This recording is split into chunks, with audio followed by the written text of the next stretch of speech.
Welcome to the house of pain. I've been called one of the most elusive running backs in pro football history. But you want to know one thing I couldn't outrun?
That's what this conversation is about.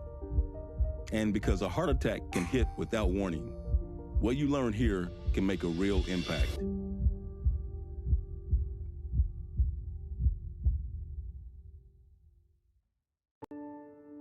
You ready to hear our stories? I'm ready. Let's do it. Let's do it. That's what I'm here for. I want to understand how something like this could happen, what it feels like in the moment, and what signs we might miss. Like me and so many others across the U.S., they had no idea their bad cholesterol levels were high, despite it being a major risk factor for heart attack and stroke. So I asked each of them to take us back to the beginning. For many people, the moment a cardiovascular event like heart attack or stroke happens can be sudden and life-altering. I woke up at 2 o'clock in the morning and I knew something was wrong. And my left arm was numb, my neck was bothering me. My chest felt like a pill was stuck and I couldn't swallow it. Hot flashes, like a lot of things were just misfiring. A heart attack was the farthest thing from my mind. But I did tell my husband, something's wrong and we needed to get to the emergency room. Because Barry, what you don't know is that was my first heart attack. EKG didn't show anything. I was released from the hospital being told I was too young. That day, I also would go into cardiac arrest. I was released at 6. I was back in my classroom at 9. Had a heart attack in front of my students.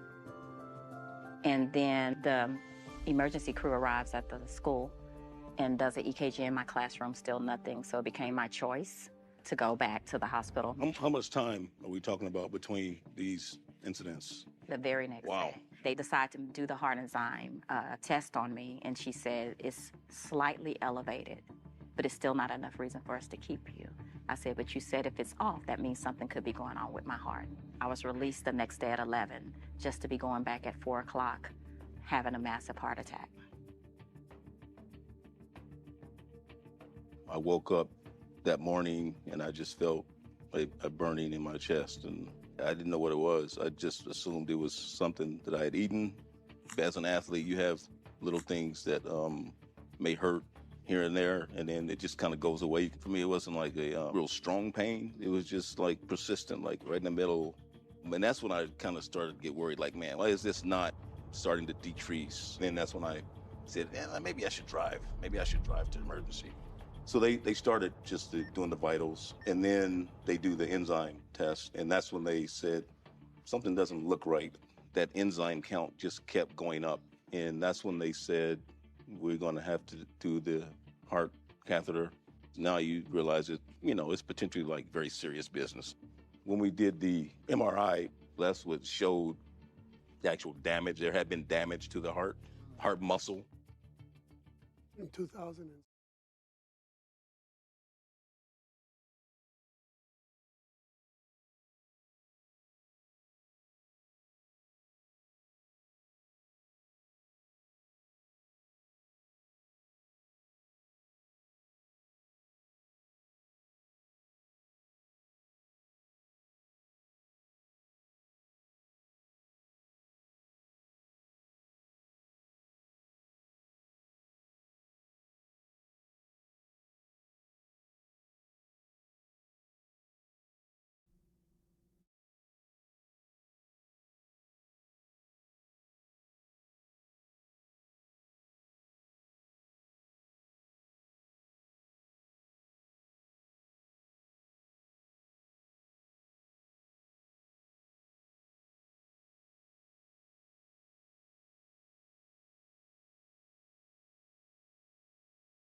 Okay, not sure what happened. I think that we're having a little bit of a bitstream issue here with the internet.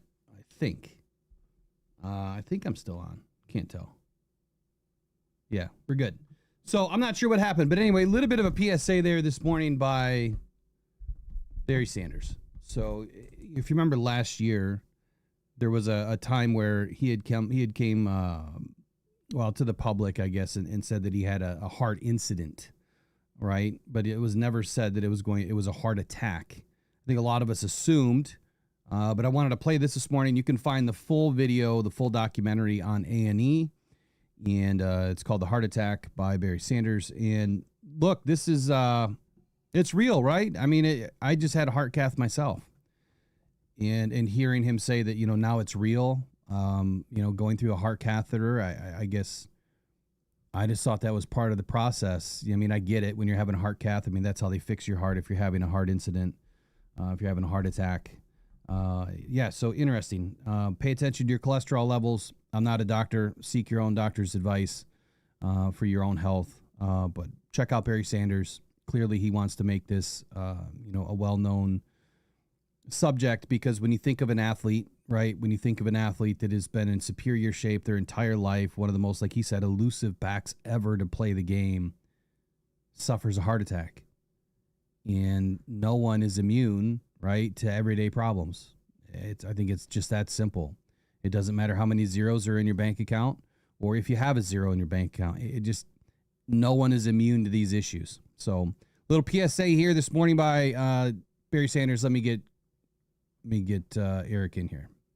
Eric, I know that you're stuck this morning with your camera. How you doing, man? Can you hear me? I'm doing fantastic. All right. I couldn't tell what was going on with the video, but all of a sudden I didn't have audio.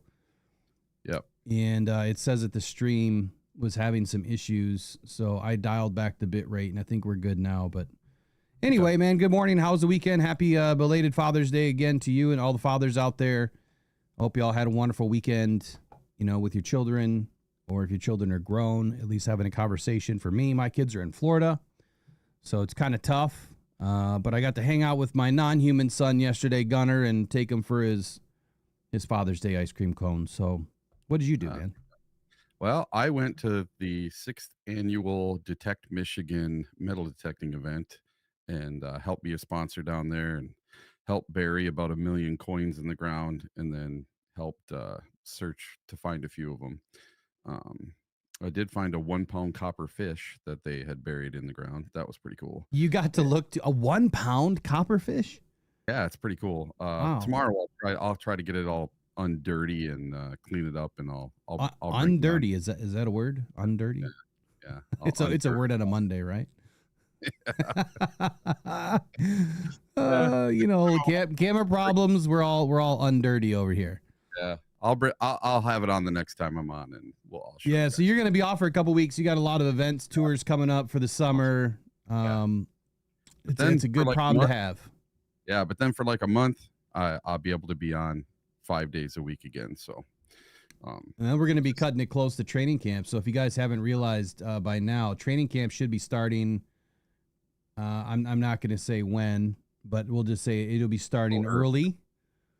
It'll be starting early this year, and there's obviously, the reason why is the Lions are in the Hall of Fame game. So once we get the official notice, not saying that I already have the notice, but once we can say when it starts, you guys will find out when they release it, I guess. We'll put it that way. I don't want to be a jerk. So anything else you want to get to before we dive in? Just that, I watched this Barry thing last night, and that's why I put it on the sheet for today. I thought it was pretty cool that Barry's actually coming out now and saying exactly what happened to him last year, because when it happened, he was kind of secretive about it. He just said that he had an incident and something, had to do with his heart. And it's kind of cool that he did this, because it's not just him, it's 3-4 other people, and they all had different ways that the heart attacks presented themselves. Like the one lady had a stroke first, and then she had a heart attack. So she didn't know she was having another stroke. She didn't know what was going on. And like until my mother-in-law had a stroke, I didn't know what the difference between a stroke and a heart attack was. I didn't know there was a difference. I thought they were the same thing. And so it just tells you basically go get your LDL, you know, uh, get your cholesterol checked and keep up on it. It's one thing I'm glad I've been doing. I've had a streak up until yesterday of over 30 days in a row of walking at least 6 miles every day. There you go, man. That's the first part of it, right? Is trying to stay in shape and getting that good cholesterol up. Yep. So, I want to give a quick shout out to Andy this morning, because if you guys remember, Andy was the first part of this podcast. He was a partner. He invested in it very early. He had a stroke, at 44 years old. And that's why he stopped podcasting that it was a lot for him to deal with. And thankfully he was able to make it to the hospital quickly enough. And they were able to administer, that drug that pretty much washes your venous system out, right? Your arteries and everything. Mm-hmm. So it's like putting your body through a car wash. And he was able to survive without any real implications or side effects, if you will, or anything major. But his cholesterol was high. At his, he's skinny too, right? He's not like a big overweight guy. He's shorter than me. I don't know, about 4 or 5 inches, and I'm probably $180. But it can happen to anybody. It does not matter your size. You could be the healthiest person in the world, and it can happen. And I'm glad that Barry, like you said, I'm glad that he spoke about it. There's one story I'll share with you guys. Well, maybe a couple, but in my years of doing sales, I've met a lot of really cool people. And there's one guy I met. We're sitting at his dining room table. This had to be, 15 years ago. And we just got to talking, and he was talking about how he just got done doing some sort of a marathon with a bike. I don't even know what it's called, where you bike. Anyway, he used to bike 15 miles every day, every single day. And he had the Widowmaker, which usually you don't survive those. That's why they call it the Widowmaker. And he survived. And he said, how it started for me is, he's like, I had this like pain in my belly. Like just kind of like below my sternum, like it, I thought I just was having some sort of a stomach ache, kind of like what Barry was saying. Like maybe it was something I ate, maybe it was heartburn, like indigestion. Even that, he said, if you have a lot of heartburn, a lot of indigestion, he's like that could be a clue to something bad going on. So he ignored it for 3 days. He was having a heart attack for 3 days. Went to the hospital and made it. He was obviously alive because I was speaking to him that morning. And he's still biking 15 miles a day, but he said it just goes to show, as healthy as you can be. It's like, I've been doing this for 40 years, and I still had a heart attack. So it's about what you eat, man. What you're putting in your body and what you're getting out of your body is the key. So anything else you want to add to Barry's documentary? No, it was good to see it. I like seeing Barry no matter what he's doing. It's just nice to see a little bit of the inside of what's going on with Barry right now. Yeah. So if you get a chance, it was on A&E, and it's about 30 minutes long. I found it on DirecTV. I just searched the making of a heart attack and found it. So really easy to find, really easy to watch. If you do not have a cable subscription, because you have to have cable to watch A&E, they don't have they have a streaming platform, but some things you can't watch, like all streaming platforms. You have to have a cable TV subscription. You can get a 7-day trial to Philo right now. I have Philo. I think it costs like $28 a month, $29 a month, and you get a lot of different, channels. Obviously, you don't get the ESPNs or the sports centers and things of that nature, but a lot of your nature type channels, the A&Es, the Discoveries, and things of that nature that come with it. There's about 50 channels included. It's actually a really good deal. So check it out, Philo. That's PHILO. They are not a sponsor of this channel, but I'll go ahead and give them a shout out because you can watch that for free today, right after the show, if you just sign up for a 7-day free trial. Just make sure that you cancel your free trial if you don't want to pay for it. Moving forward. All right, moving forward in today's show, we've got a pretty good lineup. Eric put together a sheet today. But before we get into that, I'm trying to find your sheet. Here's what's on the docket for the day. And I'm going to get back to doing the original graphic that I had with the everyday lineup. The most overpaid player on every NFL team. Jets fans think Justin Fields will be here for a while. Do we believe in Dan Campbell? Have we always believed in Dan Campbell? Like to get your side of that equation. Running backs coach Tashard Choice. He's thrilled to coach Jahmyr Gibbs. Wants to push him like no other. It's kind of cynical, I guess, to think about that for a moment, that you can push Jahmyr even harder than he is right now. And then Barry Sanders, we already talked about. We wanted to start with that one first. Live update on Trey Hendrickson. And then I'm going to do a new segment today called Clickbait or No Clickbait. And while we're waiting for Eric's camera, I think I'm just going to start with that. Any objections? Clickbait or not. Yeah, clickbait or no clickbait. I think that's what we're going to start with first. Let me get it lined up here. All right, so we're going to start with the first one, which I don't see you in the background here, so let me fix that.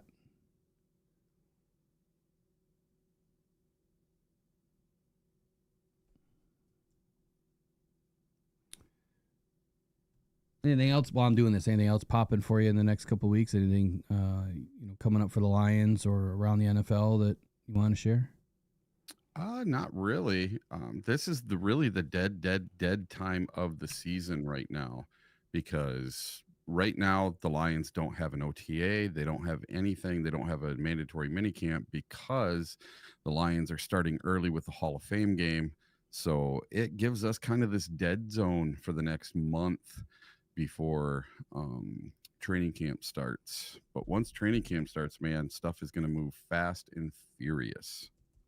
That's for sure.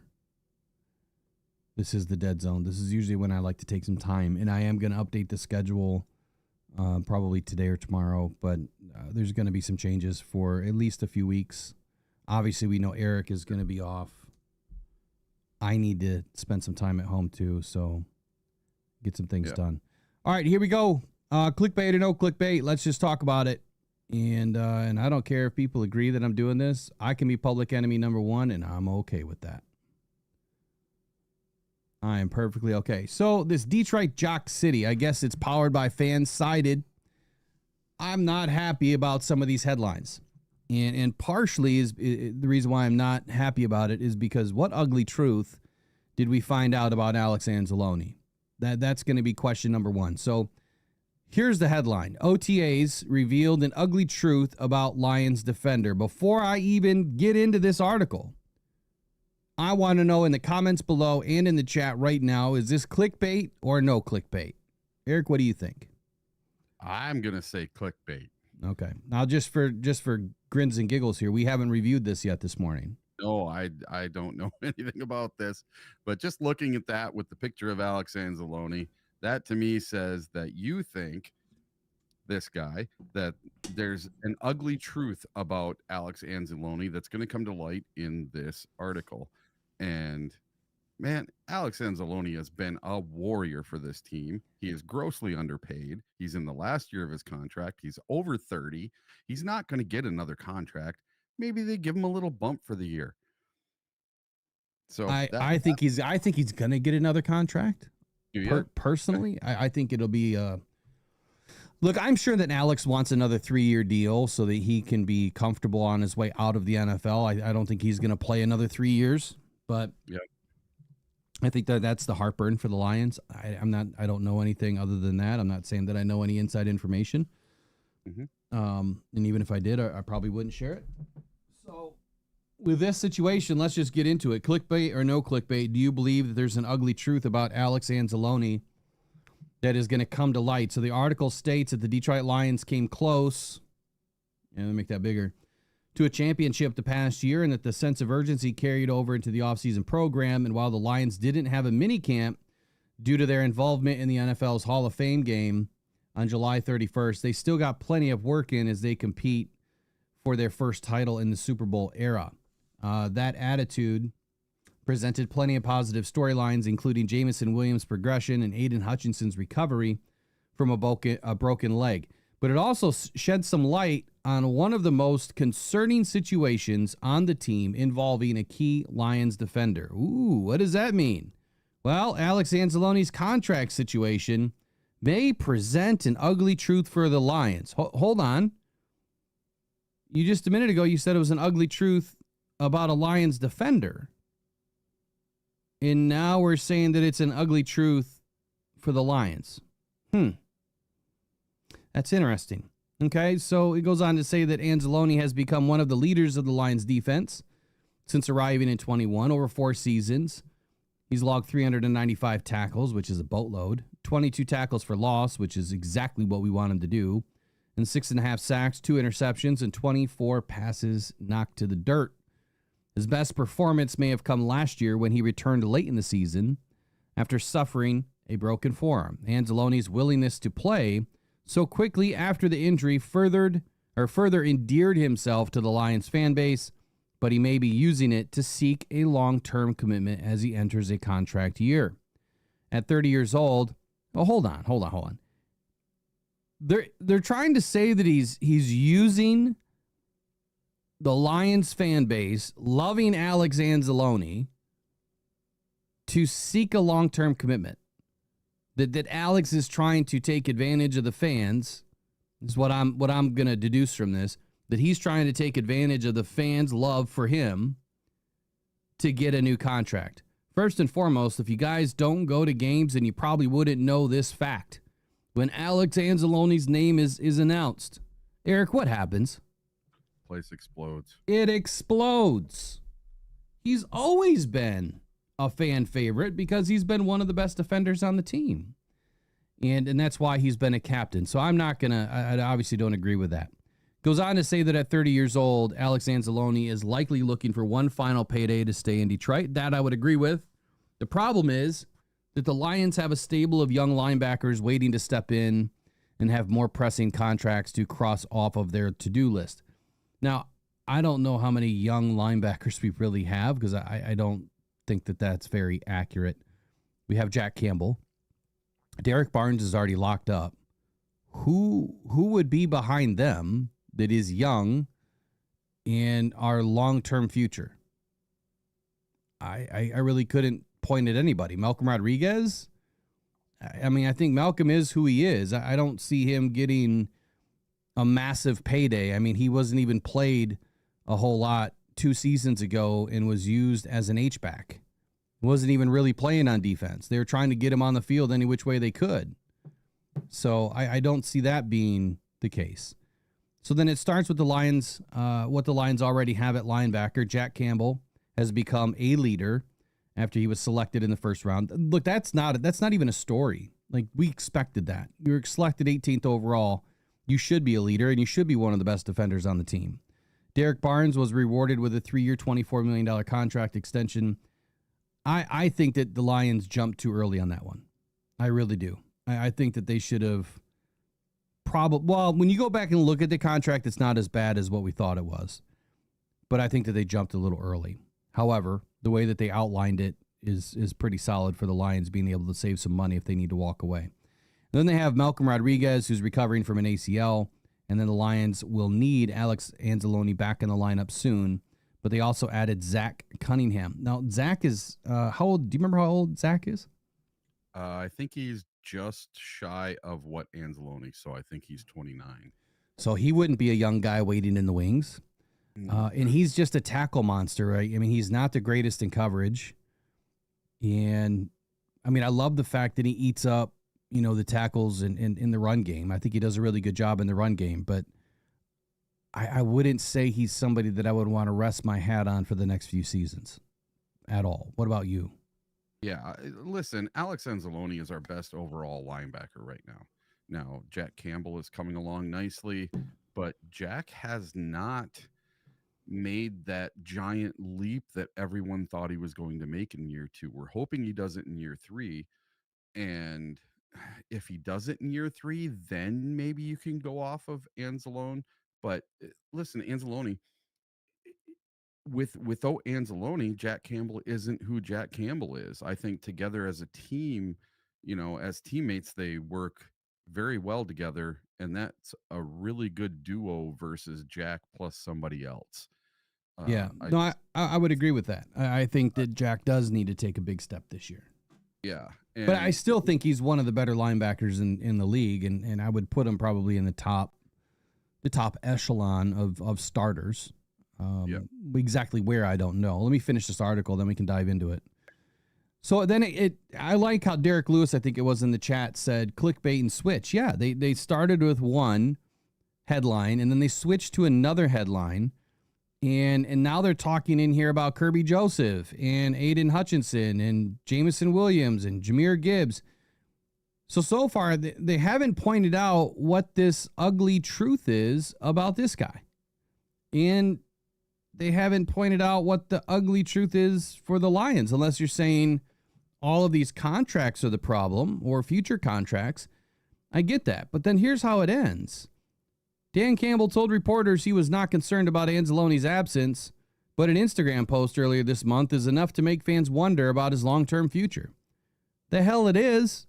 Just because he was working out in Florida like he always is in the offseason, and he never comes to OTAs, and because he's not wearing Lions gear, that is enough to make fans wonder about his long-term future? Yeah. I'm gonna vote clickbait, bullshit. Sorry, excuse my language this morning, but that's what people do.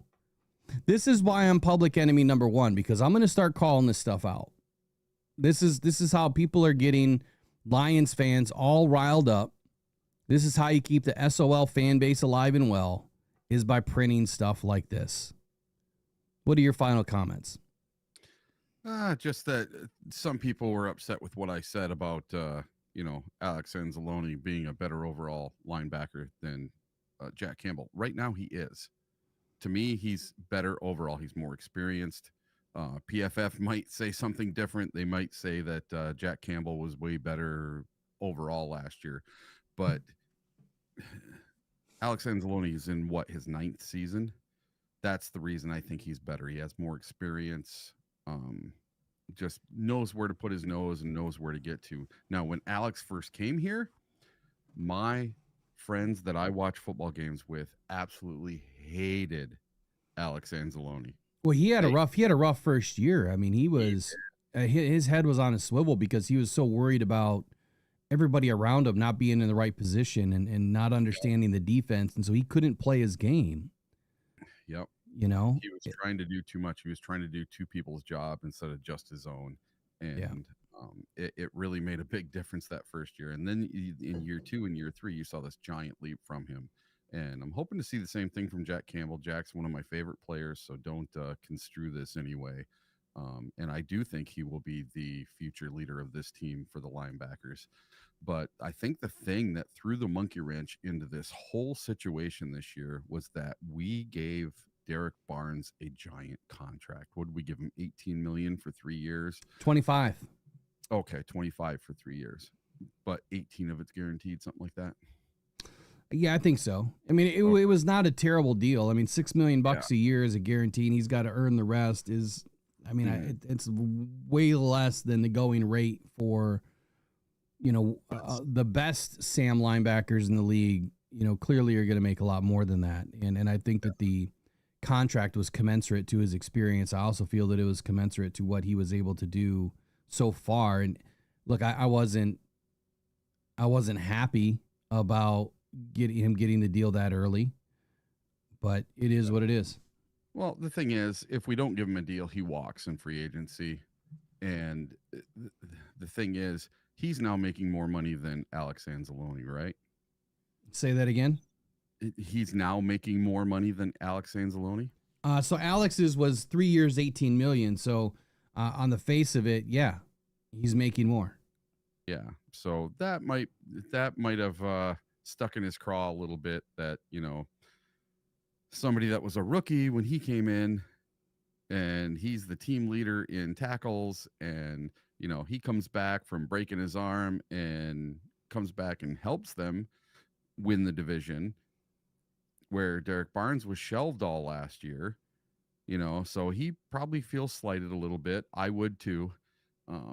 I would want to make a little bit more money for this year, and I wouldn't mind having a little bit of reassurance that next year I have a job.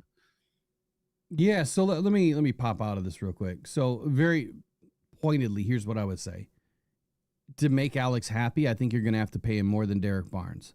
I think that you're probably going to have to bump Alex closer to $9 million a year, $8 million a year, and you're probably going to have to guarantee 75% of it, at least, if you're going to do a short-term deal.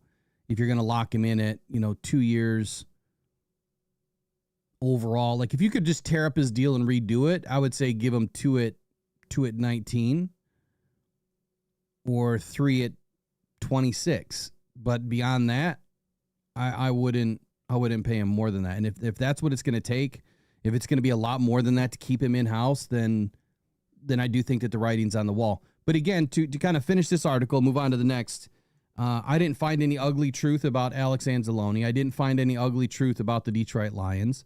Matter of fact, I didn't find anything ugly in there other than the article itself. The next part of this I want to move into is this statement in here where they're talking about the Lions are reportedly close to keeping the star in Detroit on a long-term deal.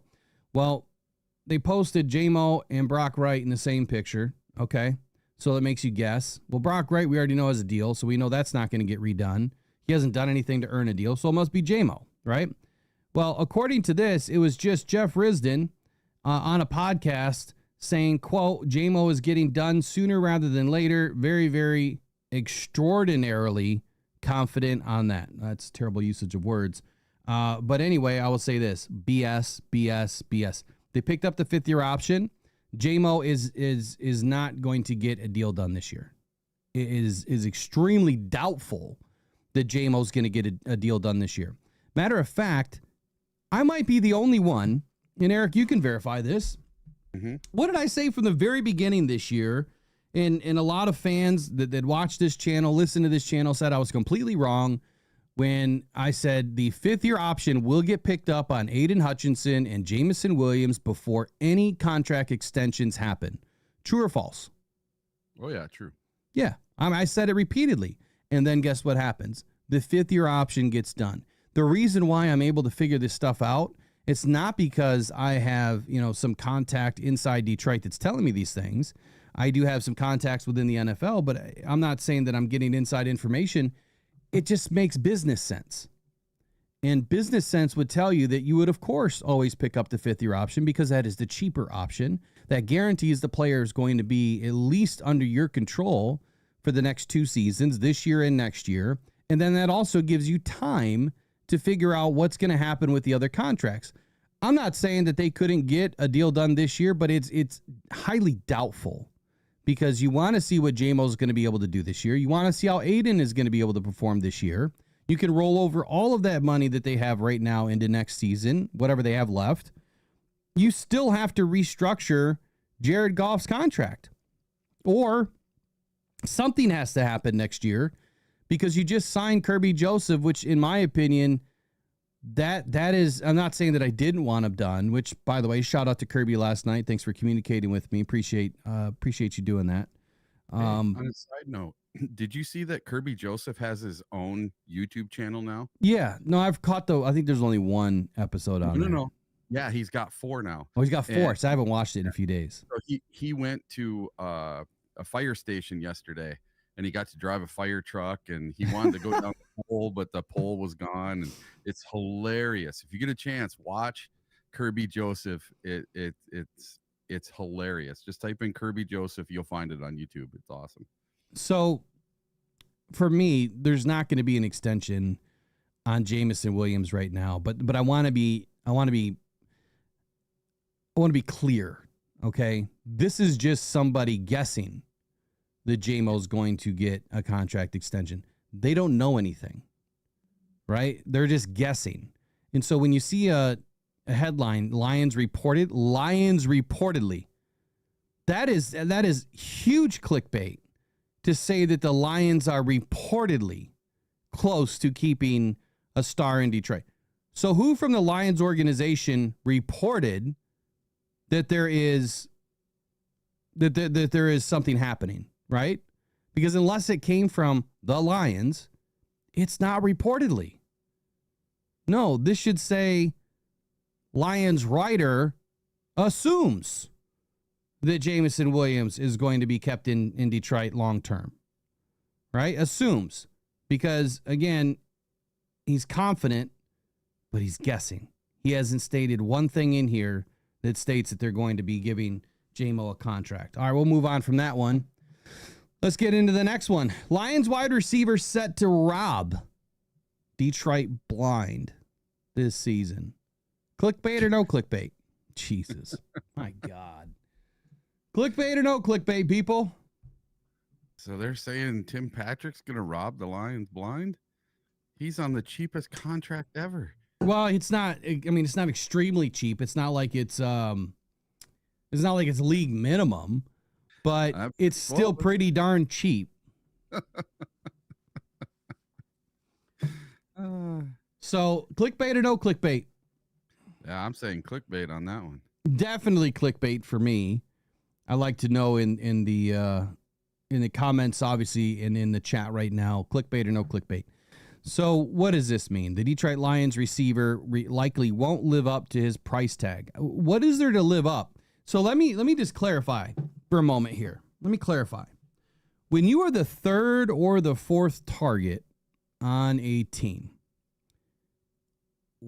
how are you supposed to live up to your price tag? So Amon-Ra St. Brown's getting what, $30 million a year APY.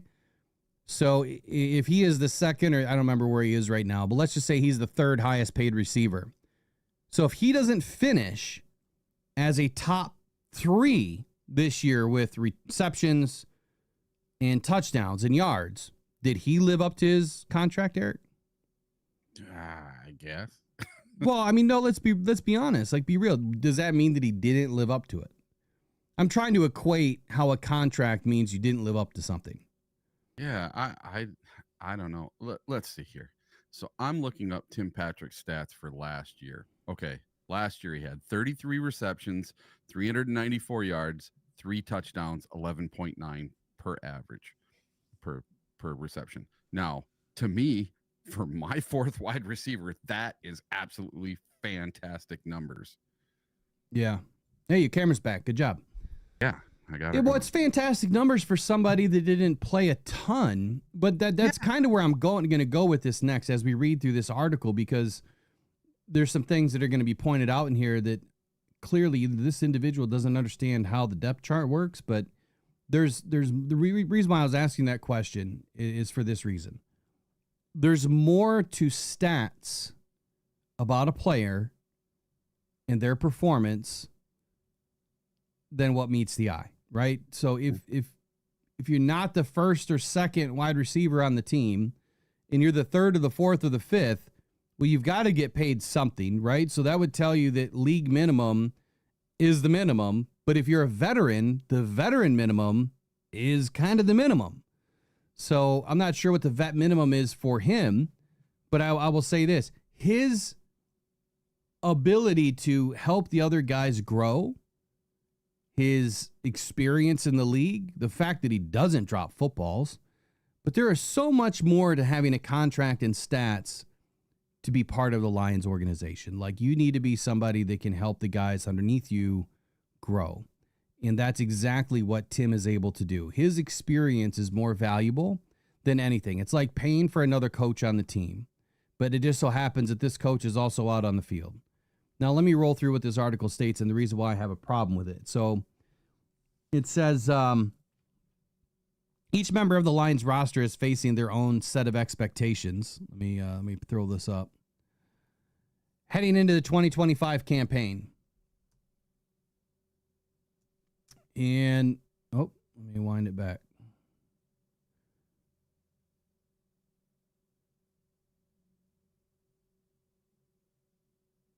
Okay, here we go. And while some of head coach Dan Campbell's players will meet and exceed their goals for the new season, others will likely find a way to somehow disappoint the Motor City, including a veteran wideout who likely won't be worth his salary cap hit. I'd like to know how they equated value as a football player to a salary cap hit. There's players that get paid buco bucks, right? Get big contracts that just don't hold their value. But that's a totally different conversation.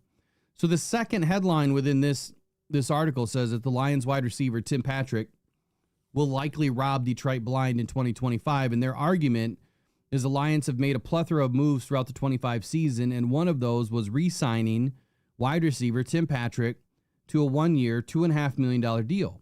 Now, the 31-year-old playmaker inspired Detroit fans across the country by returning to action following 2 significant injuries. Now, had he not been injured, Tim Patrick would probably be making close to $10 or $12 million a year. Had he not been injured. The fact is he was injured, so the Lions got a good deal. And then they brought him back on a 1-year deal. In my opinion, $2.5 million for someone that is 31 years old, that has, 7, 8, 9 seasons of experience is the going rate, especially for a guy that made plays when plays needed to be made. Now, with a fresh start in Motor City, Patrick went on to convert 33 catches into 394 yards, 3 touchdowns in 16 games, 9 starts with the Lions, helping him earn 3 first-place votes in the AP NFL Comeback Player of the Year voting. Despite the inspirational comeback, Patrick might not end up living up to his cap hit this fall. For starters, as great as it is to see him bounce back from the injury, Patrick's 2024 on-field performance wasn't anything spectacular. Again, this is the 3rd or 4th receiver on the team. He is the 4th or 5th target on most plays on the team, right? So if you've got J-Mo and Amon-Ra and Patrick and Laporta on the field, he's the 4th. If Gibbs is on the field, he's probably the 5th during points of last season. So if anything, it got worse as it went on. This is where I have the problem. He went from averaging 2.4 receptions and 29.2 receiving yards in his first 13 games while scoring all 3 of his TDs to then 0.8 catches, so less than a catch, and 9.3 yards without a score in his last 4 games, including the NFC divisional round. Okay, the reason why I'm saying clickbait is, number one, you're trying to say that a guy making $2.5 million as a 3rd, 4th, or even 5th option at times, that he's not going to live up to it. And then saying that the Lions drafted, Isaac Tesla and Dominic Lovett in April. And then if either of those first-year studs impress Campbell and company, then the coaching staff will have less incentive to play their aging counterpart as often as they did last season. And I call BS on that. But here's why I'm calling big BS more so. It's this simple to me. What happened in the last 5-6 games of the season last year that probably changed the target ratio for Tim Patrick? Take a guess. David Montgomery got hurt. Well, that too, but no, I'm saying in the wide receiver room. In the wide receiver room? I don't know. Who started to have a good season? Well, J-Mo. There you go.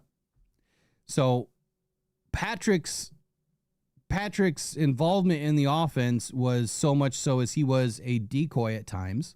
But when Jameson started to take off, literally take off, he's not going to get as much. But you still need a 3rd wide receiver. You still need to give these guys a rest, right? You still have certain, lineups and schemes that utilize 3 or 4 receivers. So I can't see where Isaac Tesla is going to immediately come in and unseat Patrick. Now, I hope that he does, but that just means that Patrick is going to utilize this last season to hopefully earn another contract with another team, or maybe he sticks around as a guy that can fight. But I would say that I would not expect for Patrick to not make the vet squad. He's making the roster.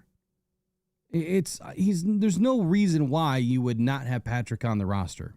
Just having him on the roster for all 17 games, he's earned his money, right? Yep. He's going to be able to bring a guy up like Tesla. There's nobody else that has the size on this team that Patrick does other than Isaac Tesla. So you need somebody to teach the youngin how to utilize his body, how to box out guys, how to get in position between you and the quarterback, right? And eliminate the DB. So what is your take on this one?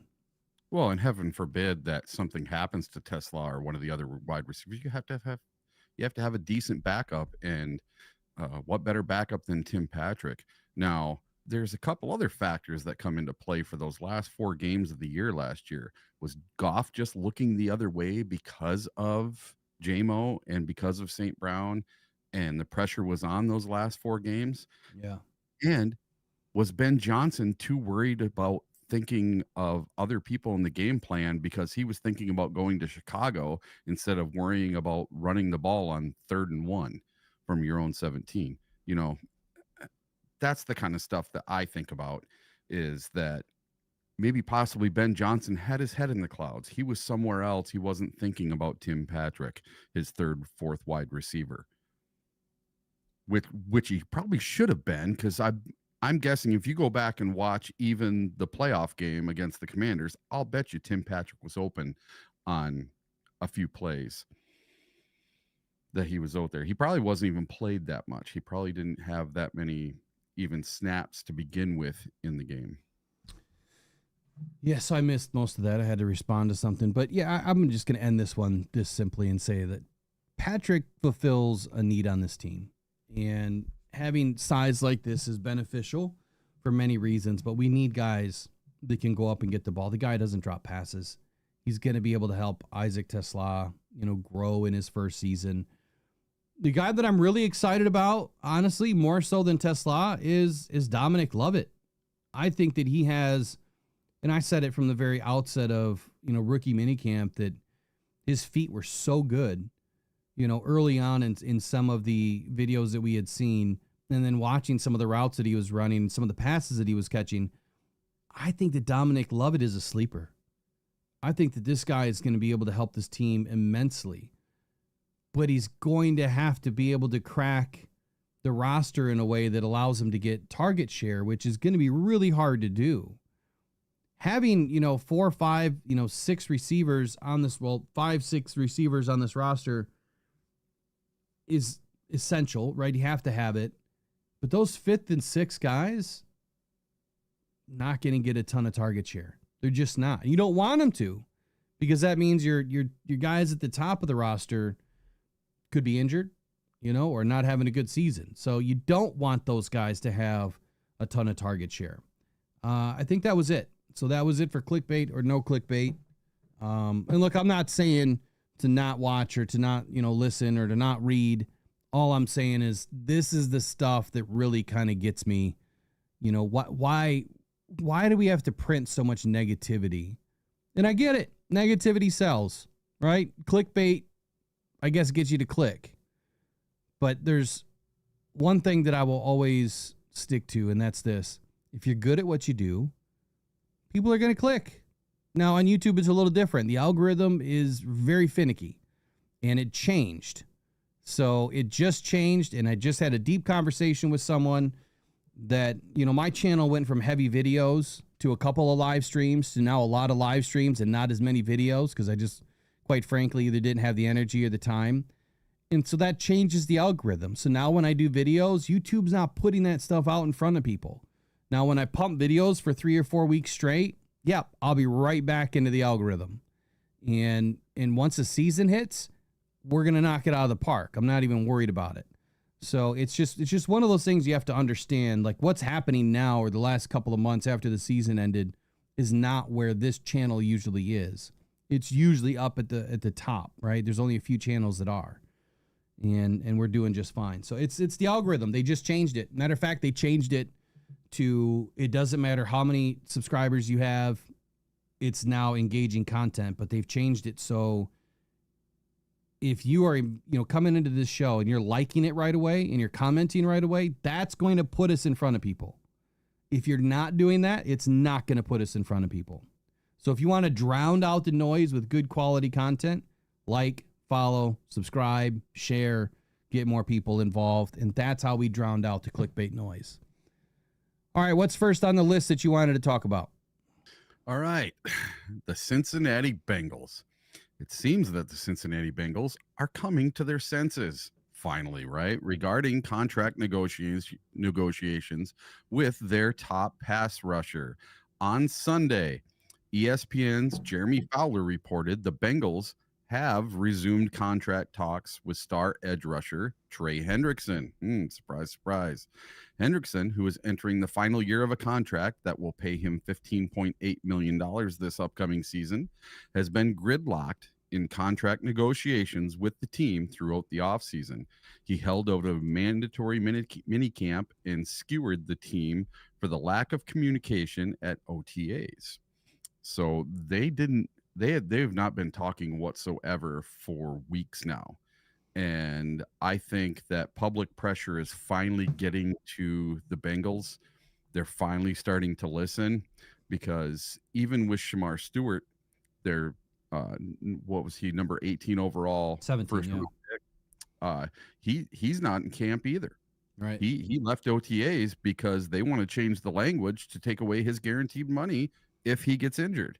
And they've never done that to any other first round pick. So why would they do it to him? And he's threatening to sit out the entire 25 season and go back into the draft, where he can be drafted by any other team next year other than the Bengals. Hold on. Pause. Yep. Please allow that to happen. please, Bengals, allow that to happen, because, and I'm not saying it for any other reason other than I think Shamar Stewart is going to be the next Myles Garrett. I think that his ability, his size, everything about him speaks that you're going to be a really great defensive end at some point. Now, I'm not saying he'll be just as good, but when you think of freakish ability, freak athlete, size, height, weight, speed, all that stuff, he's got it. He already has it. And he just needs time. He needs time in the league to get polished. But if the Bengals fumble this that intently, then yeah, let it happen. Please let it happen, because then that means the Lions could get a shot, and then you'll have Ahmed Hassanin, Aiden Hutchinson, and potentially a Shamar Stewart in town.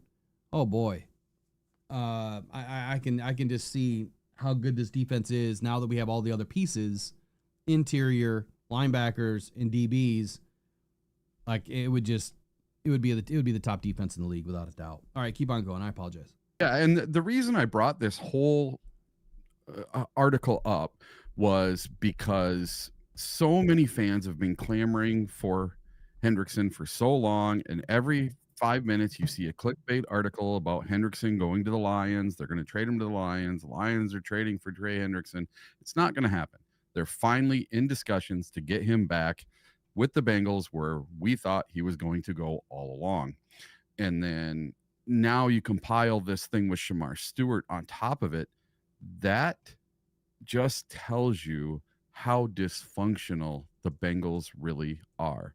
And when you have your first round pick coming out saying they're more worried about language in a contract than they are of winning football games. Right. And this is someone who has not played a single snap for that team, not one. And he's saying this, and that's the same thing that Trey Hendrickson was saying. That's the same thing that Higgins was saying when he was going through his stuff. That's the same thing that Chase was saying when he was going through his negotiations for a contract. And when you have 4 different players all saying the same thing, that must mean that team is very, very dysfunctional. So to me, that says if the people at the very top are that dysfunctional and only worried about dollars and cents, they're not worried about winning, what does that say about the coaching staff and everyone else below them? Yeah, I think that I think the Bengals are just a mess right now. I think that what's transpired over the last several seasons in Cincinnati, ever since they brought Joe Burrow in, something's changed. Yeah. It's like they're holding the purse strings a little bit too tight.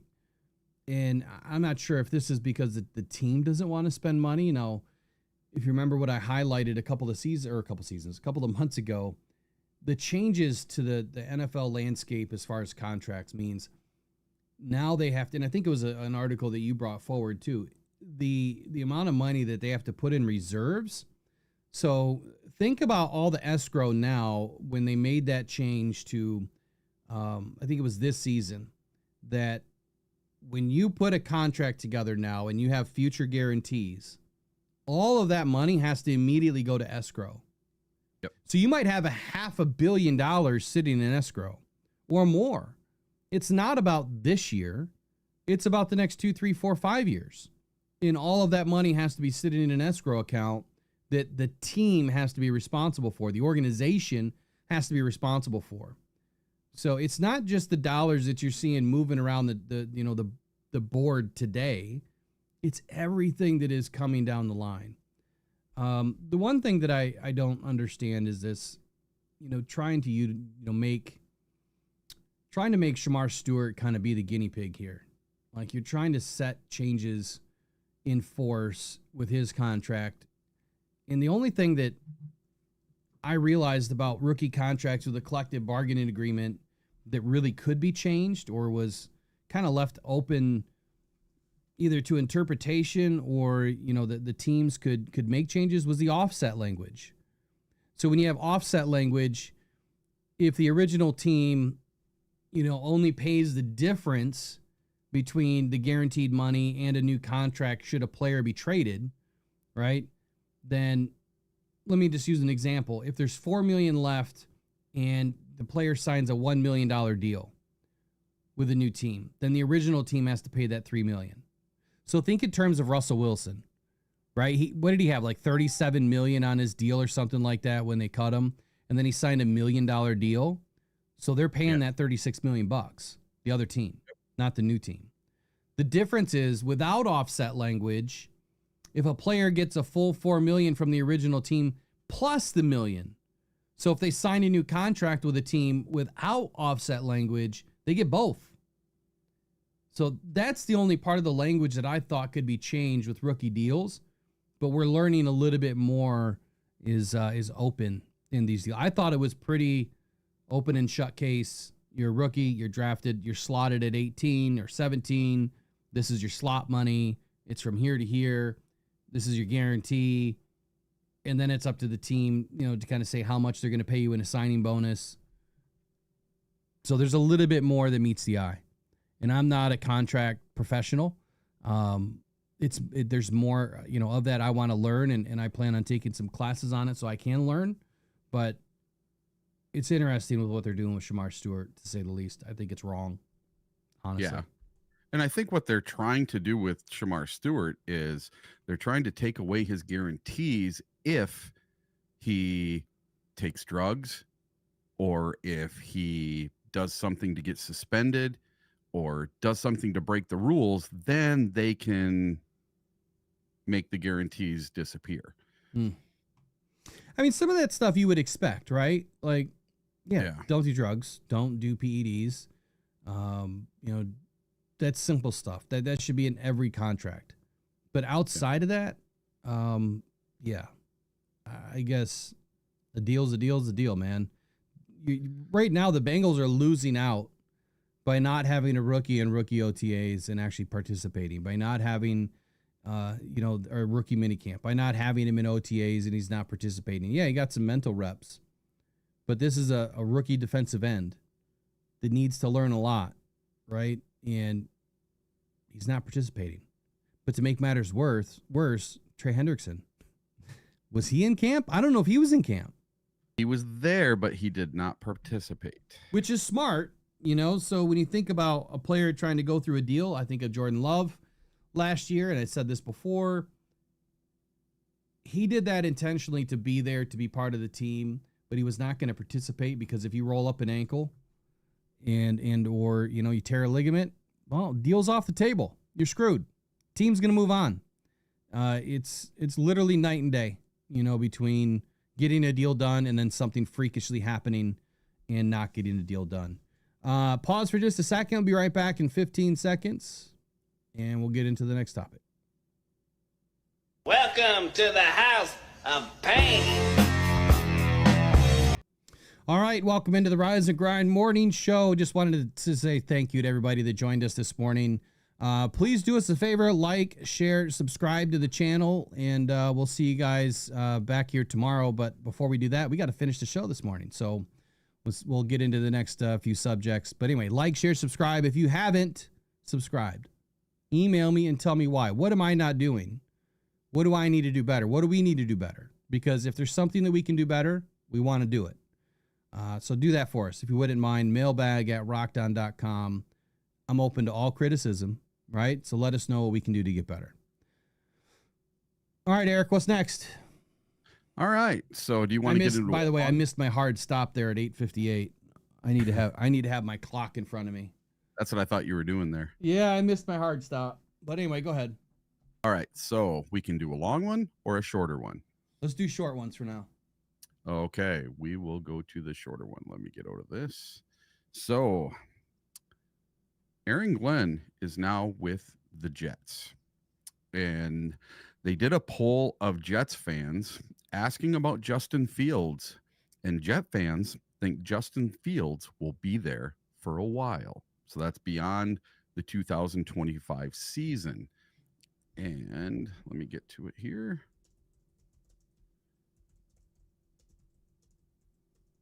Right? Why is this? My mouse is doing nothing. Battery dead? No, no. I just opened it up and it's not working. There we go. All right. So this goes on to say, we know as long as he is healthy, Justin Fields will start at quarterback for the Jets in week 1 when they take on the Pittsburgh Steelers. Now, how long will Fields remain the Jets starting quarterback? That's up for debate. There is no universal definition for a successful 2025 season for Fields, but success can mean different things to different people, making Fields difficult to evaluate. With that in mind, this person came up with their own definition. If Fields is the undisputed starting quarterback for the Jets heading into 2026, it probably means he played well in 2025. Obviously, things don't always work out so neatly, but the odds are you don't change your quarterback if he plays well. Now, Aaron Glenn is going through a transition just like Dan Campbell did when he came to Detroit. So he's got his brand new quarterback. He's got a brand new team, and he knows it's probably not going to click in year 1. It may take 1, 2, 3 years to get clicking, right? And hopefully the Jets front office can give Aaron Glenn the room he needs to breathe and try to put together a competent team. Okay, so this week, SB Nation put out a survey, and they asked Jet fans whether they expect Fields to remain the starting quarterback in 2026. And the vote was overwhelming. 78% of Jets fans think that Justin Fields will play well enough to stay with the team in 2026. Now, I was of the opinion that when Justin Fields was with Chicago before he went to the Steelers, that Chicago should have kept him around and built a team around him. And I thought he was a competent enough quarterback to be a winner in Chicago. I didn't think that he was all that bad of a quarterback. So my question to everyone today is, do you think Justin Fields will do good enough in 2025 to be the starting quarterback for Aaron Glenn and the Jets in 2026? Do you agree with the Jets fans?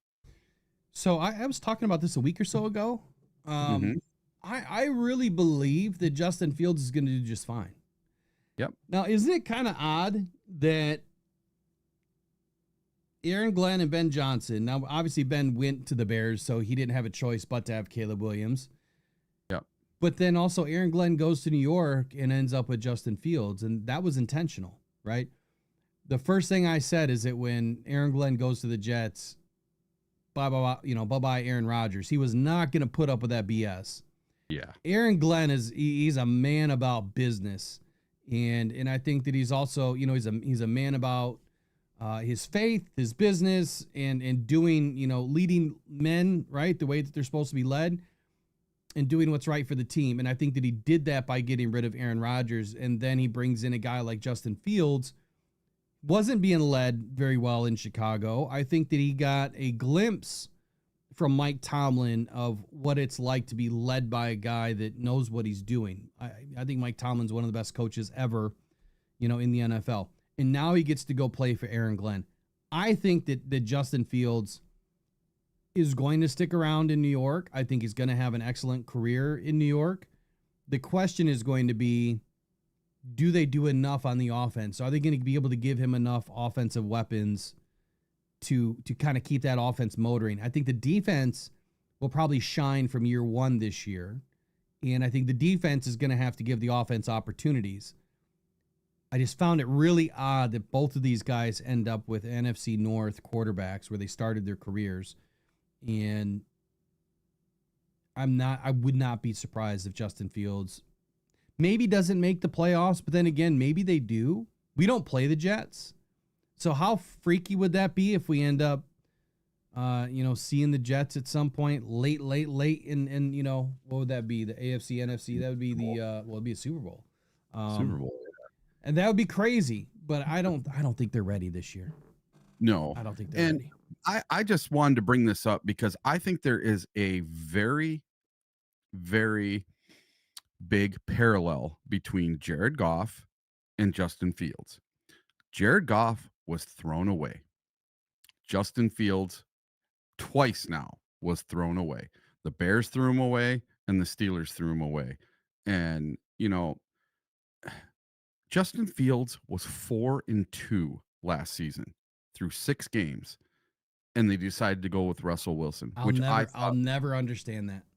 That was a huge mistake. Huge mistake. That was the biggest mistake of Tomlin's coaching career, in my opinion.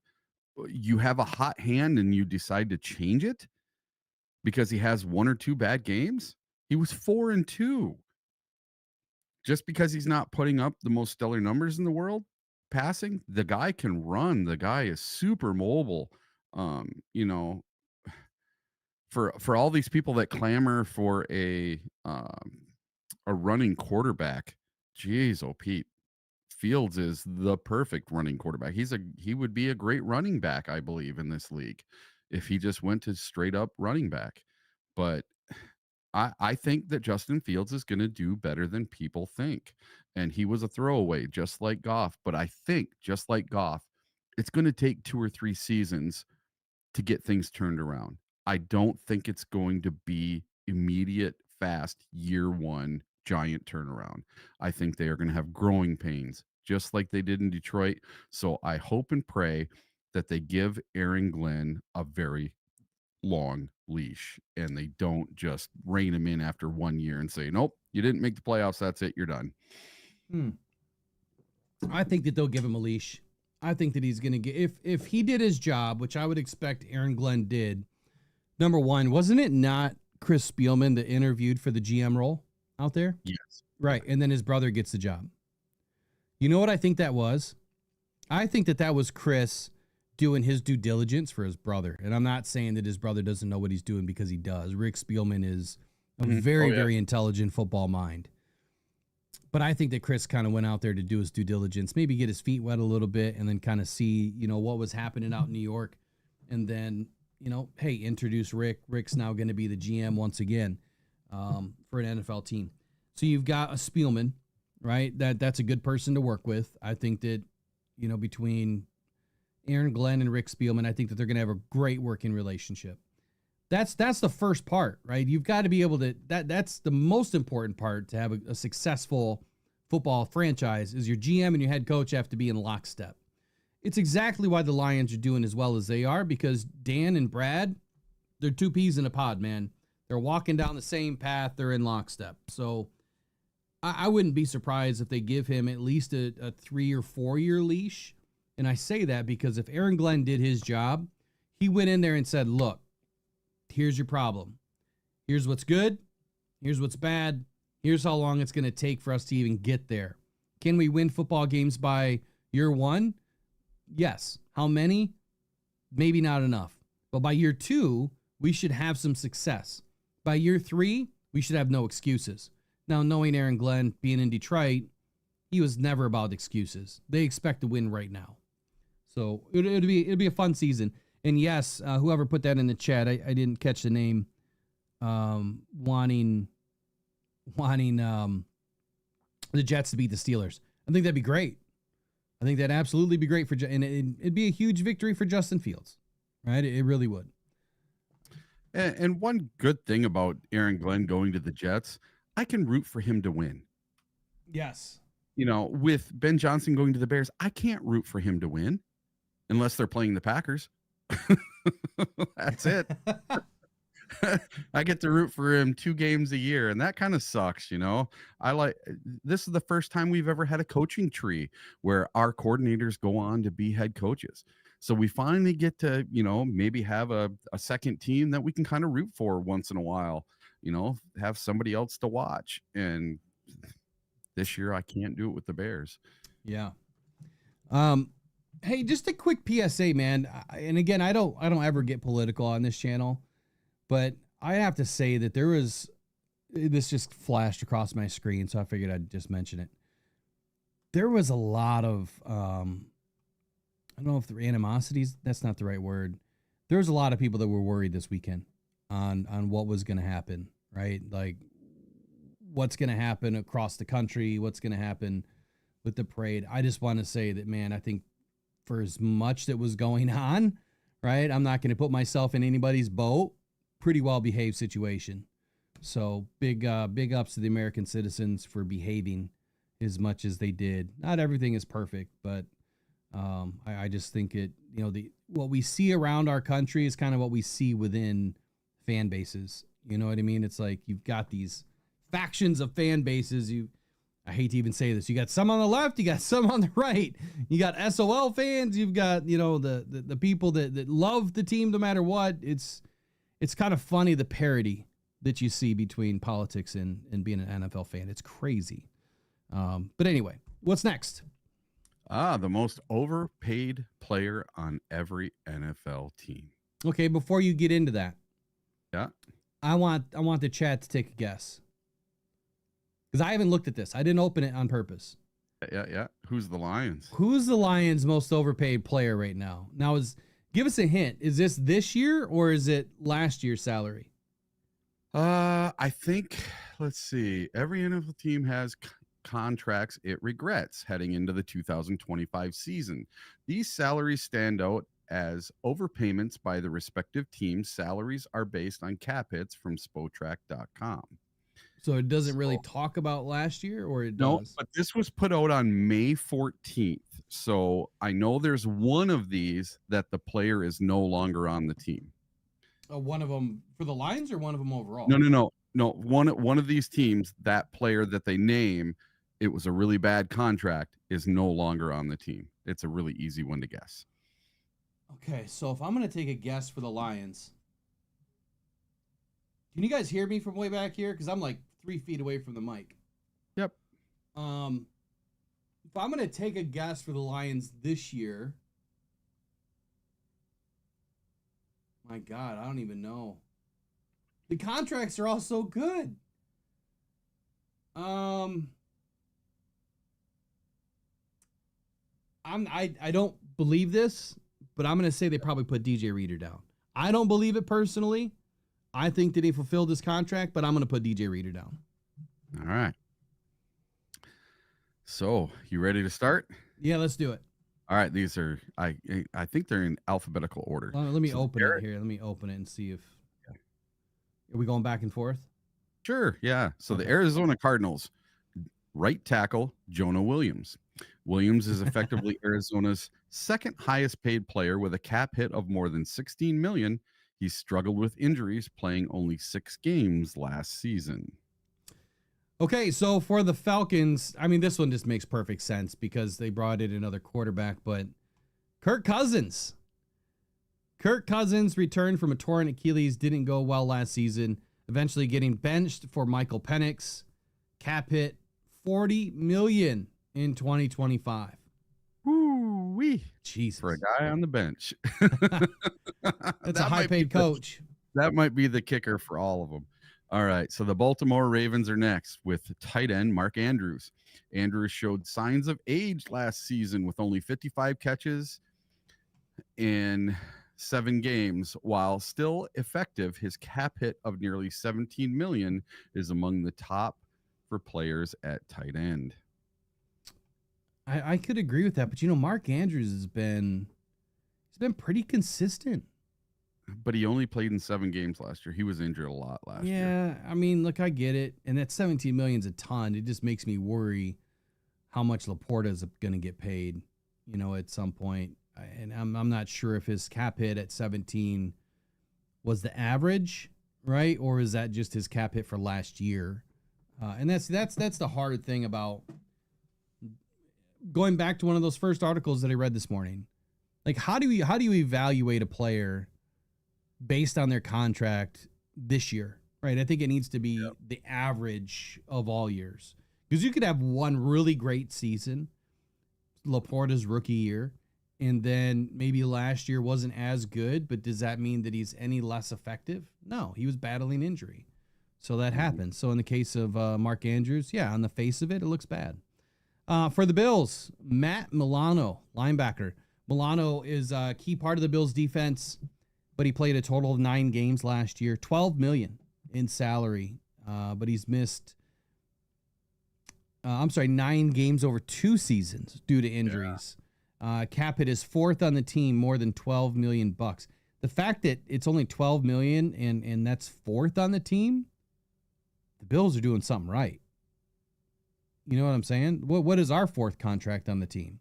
It's definitely more than $12 million. Yeah. Has to be. I'll look that up while you do the Panthers. All right. So the Carolina Panthers is wide receiver Adam Thielen.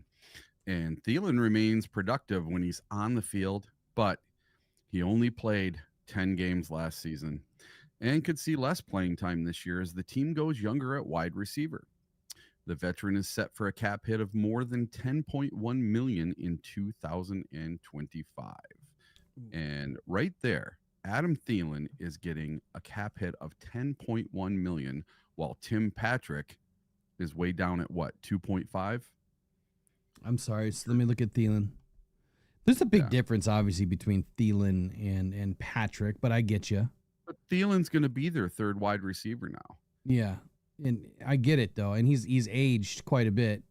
Mm-hmm. Ever since he had a couple of good runs, man, he's aged pretty quickly. A lot of injuries stacking up. So maybe the Bills aren't doing anything better than what the Lions are, because I may have misspoke. DJ Reader's cap hit this year, $12.9 million, Aiden 11.3, Penei Sewell 9.5, David Montgomery 8.2, Graham Glasgow 7.4, Alex Anzalone 7.2, Khalif Raymond 6.9. See, I think Khalif Raymond, if anyone's going to be a cap casualty this year, and I'd have to do the math on it, 6.9 is a lot to pay for the 5th wide receiver and a punt returner. That's a lot of money. And look, I love Khalif, but that is a lot of money to pay. All right, Chicago Bears, Tremaine Edmonds, linebacker. Yeah, this is one of the stupidest contracts I think they ever signed. But Edmonds has been one of the highest paid linebackers in football since the Bears signed him in 23. Way to go, Ryan Poles. While he's recording more than 100 tackles in all of his 7 NFL seasons, Edmonds has failed to transform Chicago's defense into an elite unit. His cap hit nearly $17.5 million this season. That's a lot of change, man. I might just have a few more pennies in my change jar than that. Yeah. All right. So the Cincinnati Bengals, their contract, Geno Stone, safety. Stone had a rough time in his first year with the Cincinnati after signing a lucrative contract. The team hopes he can show some of his old form from Baltimore this season, but his cap hit will be nearly $8 million in 2025. That seems kind of low to me, but the Bengals, they are super dysfunctional. All right, sorry about that. I had to turn my fan on. Oh, you're okay. It's warm. I don't have the AC on in here. I'm freezing out here. Oh, it was nice and cold this morning, man. I was up at 5 watering the lawn, and I got to do that too. I planted grass yesterday. Oh, dude, I got my ass kicked all weekend, man. I thatched a half an acre Oh, jeez. with a My wife thatcher. was You know, those walk behind thatchers. I was dumb enough not to go get a PTO, and I got good exercise, but my God, there's a lot, and I did it twice. My wife was laughing at me yesterday because it was Father's Day and I was doing father stuff. I was planting grass seed and I was watering my lawn yesterday. She's like, it's Father's Day and you're doing father stuff. You know that's funny. So let me ask you guys a question. I want to know for all the fathers in the chat and in the comments later. Father's Day, you know, it kind of has a couple of different feels to it, right? When I used to play golf, we would take the kids out and go golfing. You know, so when my dad lived closer, we would take the kids out, we would go golfing, and you know, I was teaching the kids how to golf from a very, very young age.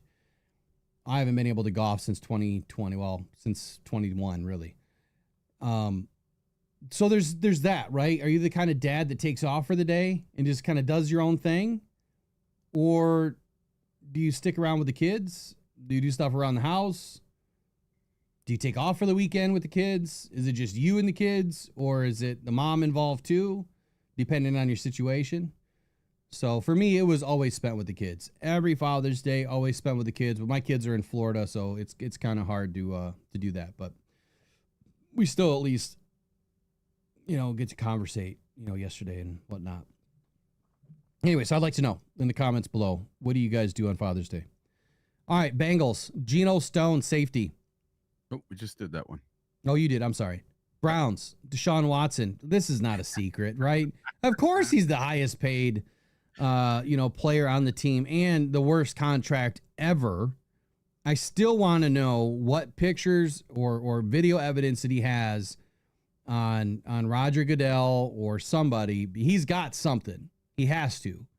How does this deal ever happen, right? And how is it not voided for, you know, conduct detrimental to the team and the organization, you know, as a whole? Not surprised. This next one, I'm not surprised. Dak Prescott, Cowboys. Sorry, I just did it for you. Prescott struggled last season when he played and managed to play only 8 games due to injury. He has one of the biggest cap hits in football of more than $50.5 million. All right, do the next two. Oh, That's crazy. Crap. $50 million for Dak Prescott. Whoa. Yeah, but he signed a big deal though last year. Yeah. $55 million a year or something. I thought it was Denver 60. Broncos. Oh, was it 60? Oh my God. So. Is he the highest paid quarterback in football? I'll look it up while you do the next couple. There we go. So the Denver Broncos, Alex Singleton, linebacker. Singleton recorded a career high 177 tackles in 2023, but played only 3 games last season due to injury. Denver hopes for a rebound, which could be tough following an ACL tear. His cap hit will be nearly $7 million. That's not too bad for a guy that had 177 tackles the year before. That's crazy. 177 tackles? Jesus, it's almost 200 tackles. That's nuts. How many is that a game? Yeah. That's like more than 10 a game. That's like 10 a game, yeah. 10 and a half? Yeah. That's nuts. All right, here we go. The Detroit Lions. You guessed it right. Oh, I did get it. Mr. DJ Reader.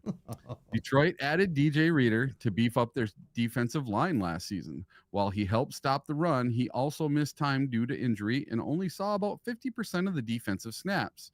Reader's cap hit is nearly $13 million this season. That's crazy that I guessed it. I swear to goodness, I didn't open it. I didn't read it.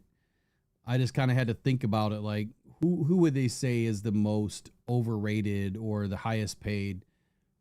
Okay, so let me break down what they said. Detroit added Reader to beef up their defensive line last season. While he helped stop the run, he also missed time due to injury and only saw about 50% of the defensive snaps.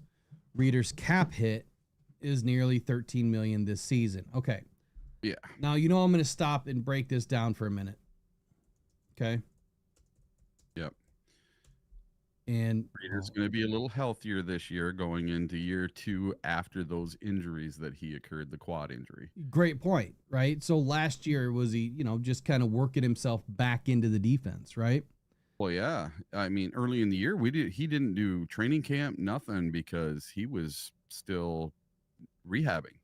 So that means we probably need to go back to what? 20. When did he have that first quad injury? Was that 22? He had one. Was it one on back to each. back? Yeah, back-to-back years.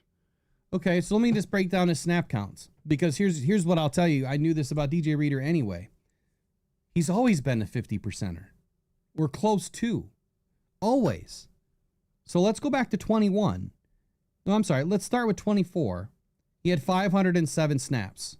Okay? Let's go back to 21 when he was relatively healthy. Okay? Early in his career still. 590 snaps.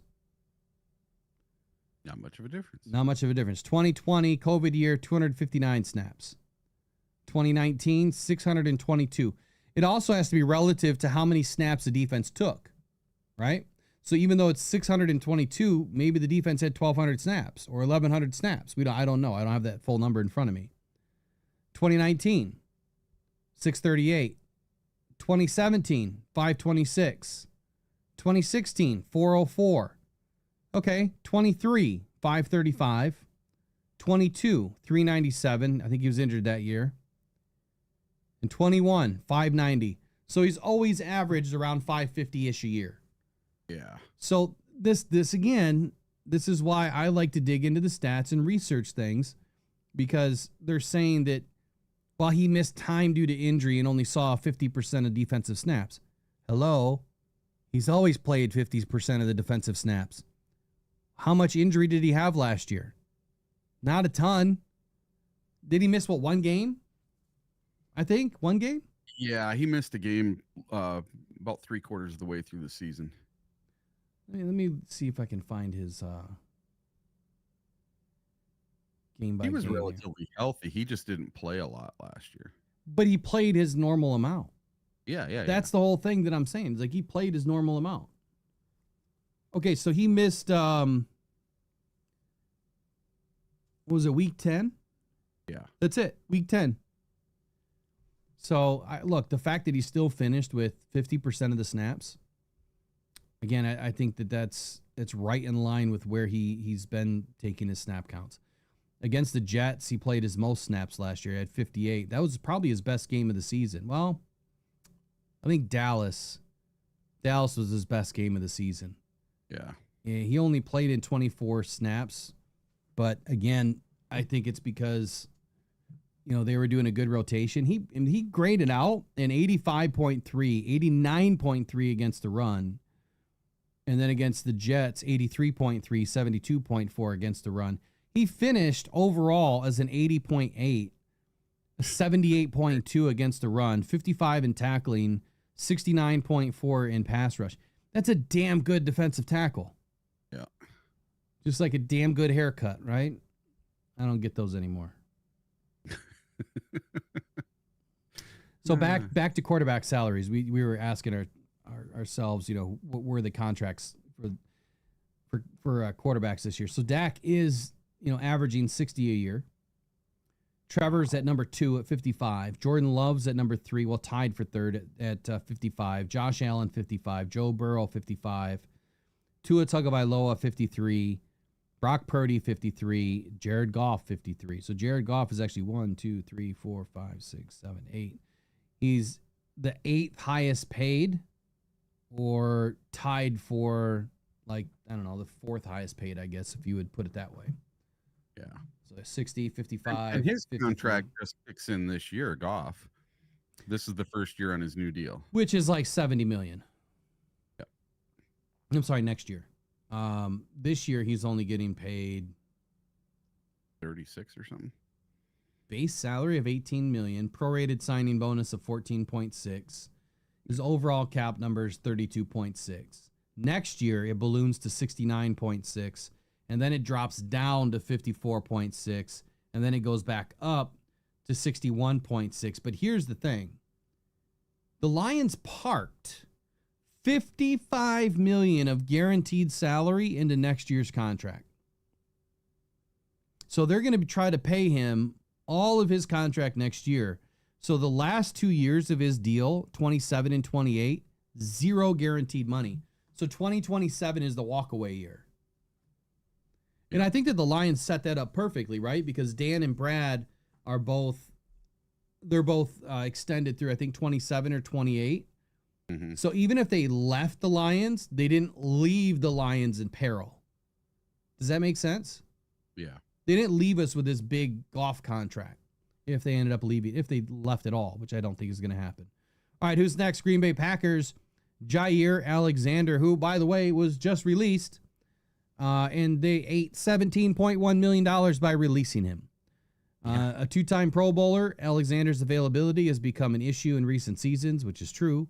He's played only 7 games in back-to-back seasons. Cap hit nearly $25 million this year, of which the Packers only saved about $8 million by cutting him and eating 17.1. All right, who's up for Houston?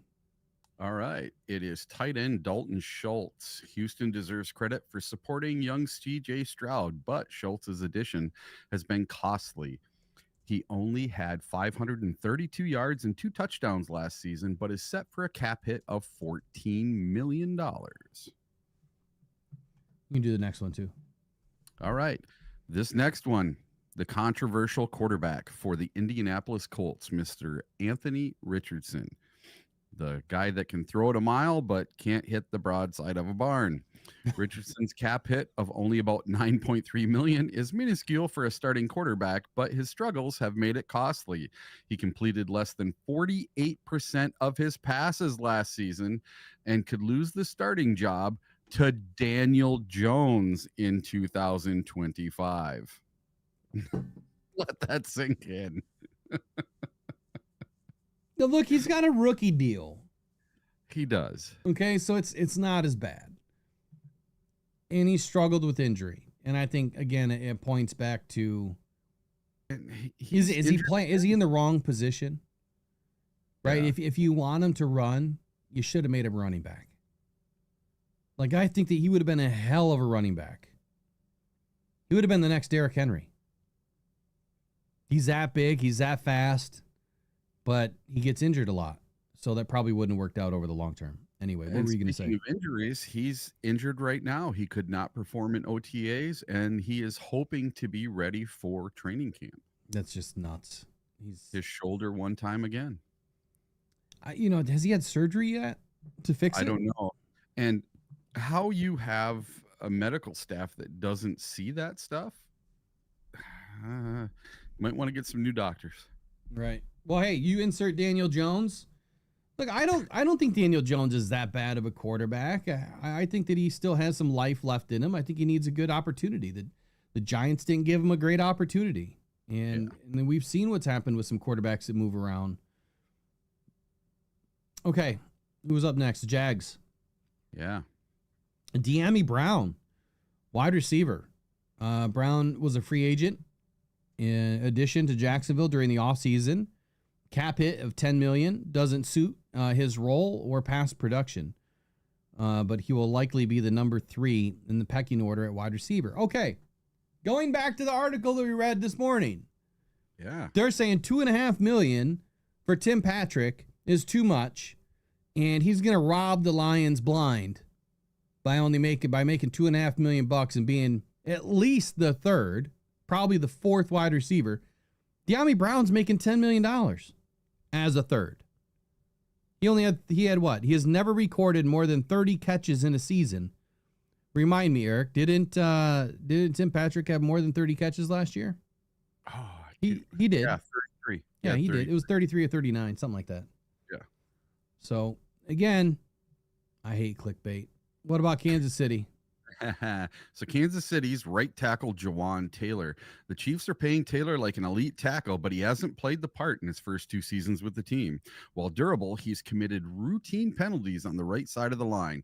Taylor's cap hit is the 2nd highest on the team at nearly $27.4 million.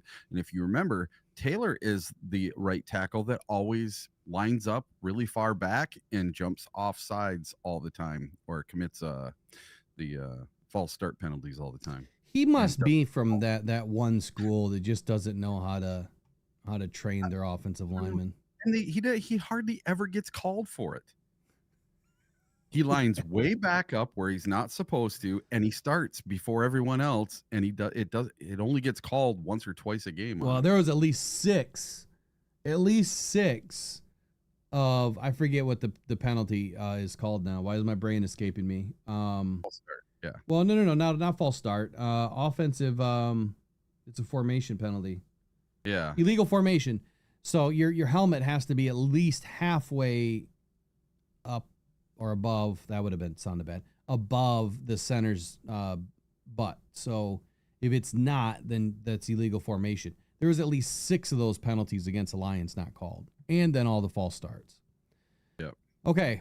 The Raiders. Malcolm Kuntz, defensive end. Kuntz is hoping to rebound this year after not appearing in a game in 24 due to a torn ACL. He could see his snaps dwindle after the Raiders drafted Tyree Wilson last season, but he has a cap hit of more than $10 million. Look, this is a guy that I was considering that the Lions would bring in. They didn't, and the more I think about it, we had enough ACL, we had enough Achilles injuries, ACL injuries and other injuries looming for the Lions. This one, clearly didn't make sense. You don't want another guy entering a throwaway season, which is what I call it, because it's really hard to come back from an ACL in your first season and actually impact the team in a positive way. Of course, it does depend on where you got hurt, right? If you got hurt in training camp, you're probably going to have a really good opportunity at playing the next season at a high level. If you got hurt in week 11, probably not, right? Think of that as by week 12 of this year, you might be back to full health. And by week 18, near full health. And by week 18, you just might start feeling good, because you got to go out there and take a lot of hits and you got to get your snap count up. For the Chargers, who is it? Khalil Mack. And I can't believe this guy wasn't a cap casualty already. Yeah. Mack is a key part of the Chargers defense, but showed some signs of age last season with only 6 sacks. The 34-year-old still has a massive cap hit of nearly $27 million. My God. And to think, how have they not cut bait on this guy already? Right, and to think of all the Lions fans out there that were, again, clamoring for Khalil Mack to become a Detroit Lion.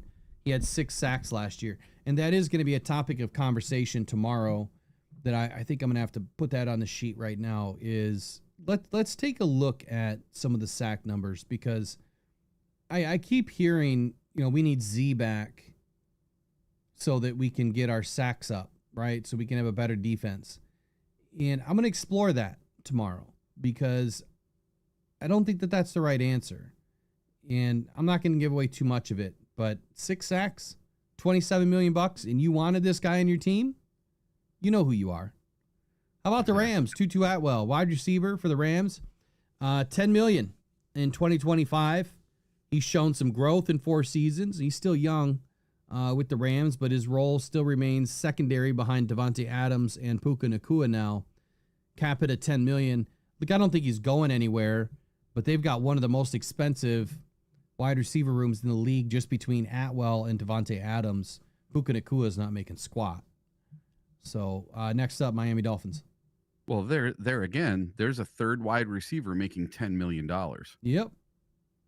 Exactly. Right. Good point. Yeah. Miami Dolphins, Jalen Phillips, outside linebacker. Phillips remains very productive when on the field, but he's played a total of 12 games over the last 2 seasons. His cap hit is more than $13.2 million in 2025. Ouch. How much is he making? $13.2 million, and has played in 12 games total in 2 years. So that's 6 games a year. Wow. Yeah, that's not so good. It makes me feel a lot better about DJ Reader being called out as the most, overpaid, because he actually produced. He had the most sacks of his career last year, and I'm not saying 3 is a lot, but 3 is a lot for a big nose tackle that is not, known for getting after the quarterback. He's a run stuffer. Sacks are kind of a luxury. Minnesota Vikings, Josh Oliver, tight end. Who? Josh Oliver. Oliver is clearly Minnesota's number 2 tight end behind TJ Hawkinson, but he's being paid like a starter. His cap hit is more than $9.4 million. Yeah, I'm going to call a foul on this. Hold on.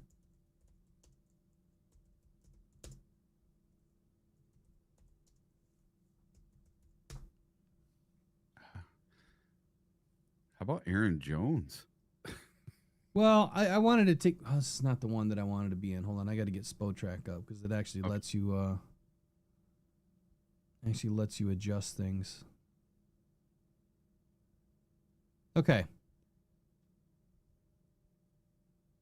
So TJ Hawkinson's making $16.7 million this year.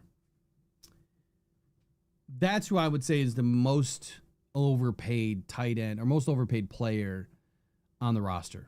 He's making more than Justin Jefferson is this year. That just doesn't make any sense to me. No. So Josh Oliver at $9.4 million. Yeah, it's a lot of money for a tight end, but if this exercise is to kind of flush out maybe the most overpaid player, what has TJ Hawkinson really done in Minnesota? Yeah. He's dropped a lot of balls. Exactly. And I just don't see him as a game changer tight end. I don't. Look, he had a couple of good seasons with Matthew Stafford and in Detroit. And since going to the Vikings, he's either been injured or not playing very well. And I think at close to $17 million a year, he's grossly overpaid. He definitely cashed in on the big contract that Minnesota gave him. Next up is the Patriots. The New England Patriots, Christian Barrymore, defensive tackle. The Patriots signed Barrymore to an extension last season, only to have him miss most of the season due to injury. He's hoping for a rebound year and has the second highest cap hit on the defense at more than $14.1 million.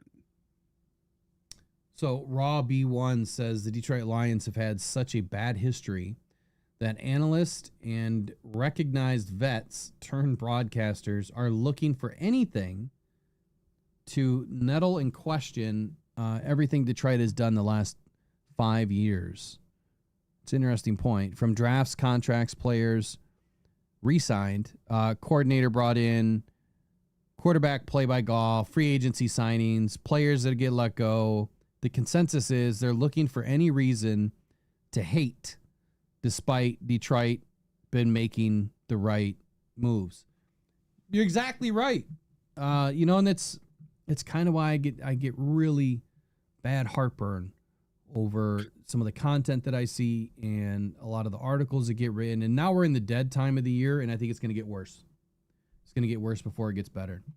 All right, for the Saints, it's Taysom Hill, another tight end here, making $18 million this year. This I would agree with. Yeah, known as the Swiss Army knife. I got some bad allergies today, man. I tell you what. Known as the Swiss Army knife of the Saints, Hill played in only 8 games last season due to injury. Now in his mid-30s, $18 million. I can't believe he's still on a roster, honestly. Oh, the New York Giants. Quarterback Russell Wilson. They just signed him. The Giants signed veteran Wilson and Jameis Winston this offseason before selecting Jackson Dart in the first round of the draft. Talk about throwing spaghetti noodles at the wall to see what sticks.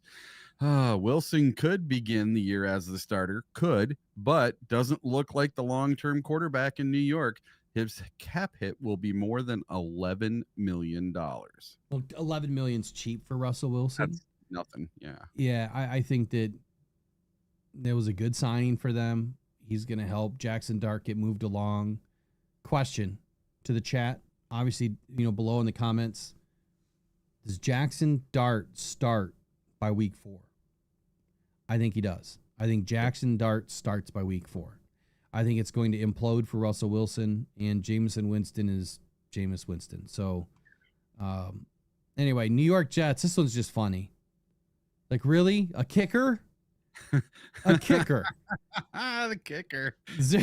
A cap hit of $4.7 million isn't unreasonable for a kicker, but he's starting to show signs of age. Has he got gray hair? Like, what is he showing?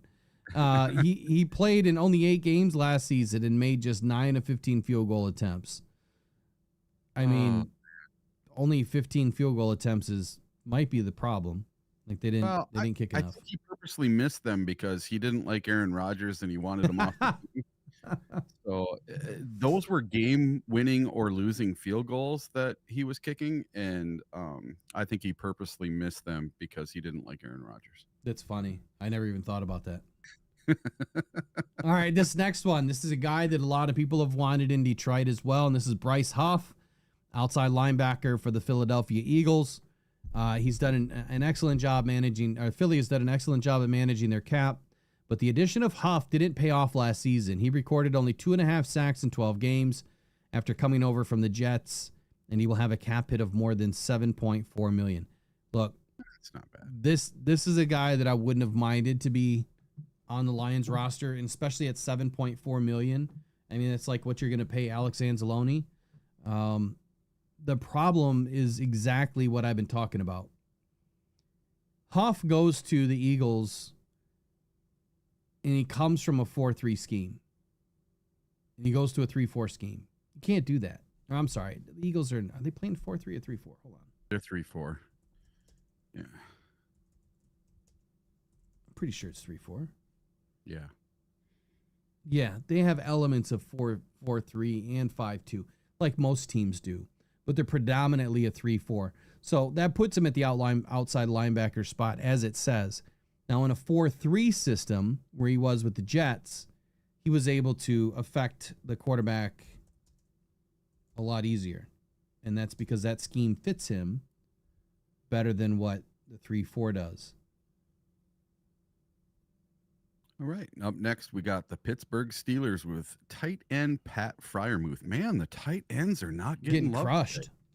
A fan favorite and consistent contributor in Pittsburgh, Freiermuth has a massive cap hit of nearly $12.9 million. Given his production, he's been a key player in the red zone, but has only one season with 700 yards in his 4-year career.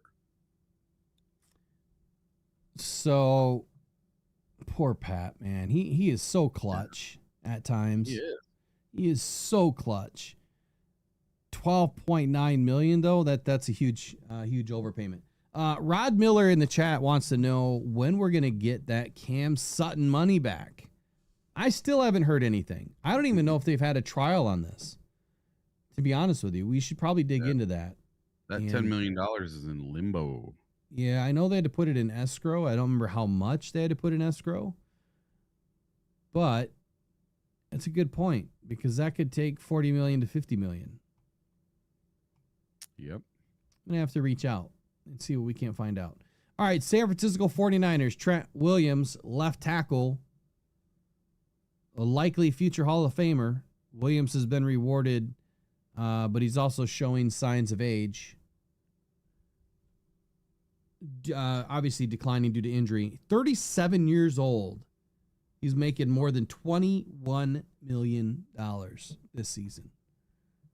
That's a lot of money to pay this dude. Look, the 49ers are probably going all in for one more year with him, and then they're probably going to walk away. But he's got to make the team. 37 years old, and you're still playing tackle.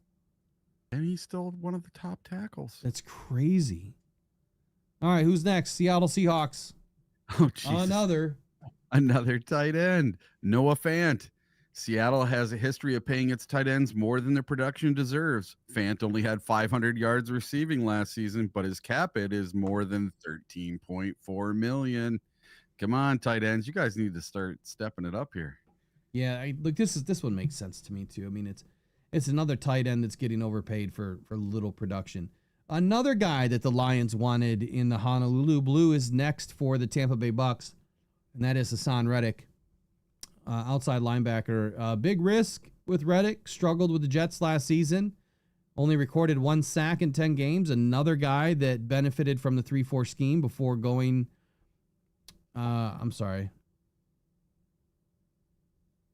Anyway, his production shows elite ability, but his cap hit of nearly $13.2 million will be a tough pill to swallow if he doesn't rebound. I think that he could fit with the Bucs, but again, we'll see. Coming from a 4-3 scheme, how's he going to fit inside that Bucs defense? We'll find out again this year. J-Man had a question for you in there. Says, He was up in the UP this weekend visiting Mackinac. Part of him wanted to reach out to see if you were close to St. Ignace. So how close is the shop to St. Ignace? That's about 45 minutes for me. Okay. Yep. I'm just north, south, east, west. I can't remember. Are you northeast of north that? of the bridge. Northeast. I'm 45 minutes north of the bridge. All right. Who's next for Tennessee? All right. So this player, 2-time Super Bowl champion with the Kansas City Chiefs. I wanted the Lions to get this guy when he hit free agency, but he ended up being the highest paid cornerback in the league from his contract, and that is L'Jarius Sneed, cornerback for the Titans. And formerly an elite corner with the Chiefs, Sneed struggled in his first season in Tennessee, playing only 5 games. His cap will be more than $22.5 million this year. Oh my God, did the Lions dodge a bullet? Again, it's scheme, right? But it's also team, in my opinion. Yes. Just because L'Jarius Sneed was the best corner in the league at his time when he was traded does not mean that he's going to work in another, team's defense. And the reason why I say that, kind of like some of the other guys we've highlighted, whether it's Bryce Huff or Hassan Reddick or others, if you don't have the team around him already established and you're asking him to come in to be on an island, literally on an island, and having to be one of the best players on the team, it usually doesn't work out. You see it time and time and time and time again. Coming to a team like the Lions, who have multiple pieces already set in place that can anchor their position and play at a high level, adding somebody like L'Jarius Sneed then would have made sense for him. And his career probably would have continued, right? It would have continued at the same level it was with the Chiefs. You go to the Titans. Well, why do you think? Why? I mean, just one guess. Why do you think he didn't have a good year last year? The Titans suck. They don't have anybody. Their defense was not that great last year. And it's not going to be that great again this year. But next up, the last team, Washington Commanders. Another guy, Marshawn Lattimore, highly spoke about, becoming a Detroit Lion. A lot of fans wanting this guy around. $18 million this year. Now, yeah, he's been to 4 Pro Bowls, but injuries have been a major issue for him as well. He's played in a total of 26 games over the last 3 seasons. Sounds a lot like Carlton Davis. Mm-hmm. He was only in 27 games over 3 seasons before joining the Lions. So yeah, it all makes sense. Good report. We got 1 minute left here. So that'll be it for today, unless there's something you really wanted to get to. Let me see. What else did I have? Let's see. We got to all that stuff. Oh, here. Let's talk about Dan Campbell for 1 minute, okay? Let's do it. All right. So I came across this article, and it's on, let's see, SB Nation, and it's by Jeremy Reisman. Jeremy Reisman. And let me get this open here. Why did it switch on me? What the heck? All right, let's try this one more time. So it says, did you always believe in Dan Campbell? Is that the one? Yes. So I got ads playing like crazy. yeah, me too. It's just not opening correctly. Okay. Right. It's like how many ads can you possibly have that just totally ruin the article? Yep. So as we enter year 5 of the Brad Holmes, Dan Campbell era of the Detroit Lions, now is a good time to reflect on the past 4 years. Campbell has amassed a 39, 28, and 1 record over the first 4 years, not including a 2-2 record in the postseason. So if you include that, he's 41, 30, and 1. Okay. There are a few things incredible about these accomplishments. For one, already he has the 4th best winning percentage, .581, of any Detroit Lions head coach in history. His 4 playoff appearances are only second to Wayne Fontes with 5, and his 2 playoff wins are only second to Buddy Parker's championship team of the 1950s. But perhaps the most impressive part of Campbell's overall record is how he started. Remember, Lions went 3-13-1 in his first season in Detroit and followed it up with a 1-6 start in his second year. That's a collective 4-19-1. So since then, the Lions have been 35-9. That's a 0.795 win percentage since the middle of 2022. Those were some dark times before the turnaround. And what this article got me to thinking was it made me kind of relive that first year and a half under Dan Campbell and Brad Holmes. And this was before I was on the podcast, and it used to be my buddy Bob, Rafe, and myself. We'd get together and watch the games, and we're trying to put together, what do we think of this Goff guy? Do we like him? Do we not like him? And do we like this coach? I mean, he's going around wearing a NASCAR helmet and talking about biting kneecaps. And we just didn't know. He wasn't proven. And then halfway through that second season, I think it was right before Thanksgiving, Sheila Hamp had to come out and say, I believe in these guys. I think they're going to get it turned around. Everybody have a little bit of faith. It's going to be all right. And right after that, man, things really started clicking. But before that, I was the only one in the room when I used to go watch games that had full faith in Dan Campbell. I thought it was going to work out. And thankfully it did. But I just remember I got persecuted for loving Dan Campbell and loving Jared Goff. I was wearing my Jared Goff jersey when no one was wearing a Jared Goff jersey. And so I just want to know, after that first season and a half, were you guys convinced? Did you guys think that they were going to turn it around like they did? Now, I didn't think it was going to happen as fast as it did. I really didn't. I thought it was going to take another year or two before, and I thought it was going to be more of a gradual build. I did not think it was going to be just straight to the moon like they did. And had they made, in his third year, had they made the playoffs the year that we went 9-8 and beat Green Bay in that final game, I think that team would have done some damage in the playoffs as well. And then maybe Dan would have 3 times making the playoffs and put him a little bit higher, even more so on that list, because I think they would have won a playoff game or two. It's funny you just used the word damage, because as you were saying that, I was thinking the same thing, the same exact word, because no team wanted to play the Lions at the end of that, and at the end of 2022. That defense was on fire. For as many inefficiencies as they had on both sides of the ball, that defense scared the bejesus out of teams. They got rocked by the refs in the Seattle game. That screwed them over and not being able to make the playoffs. But I think you're right.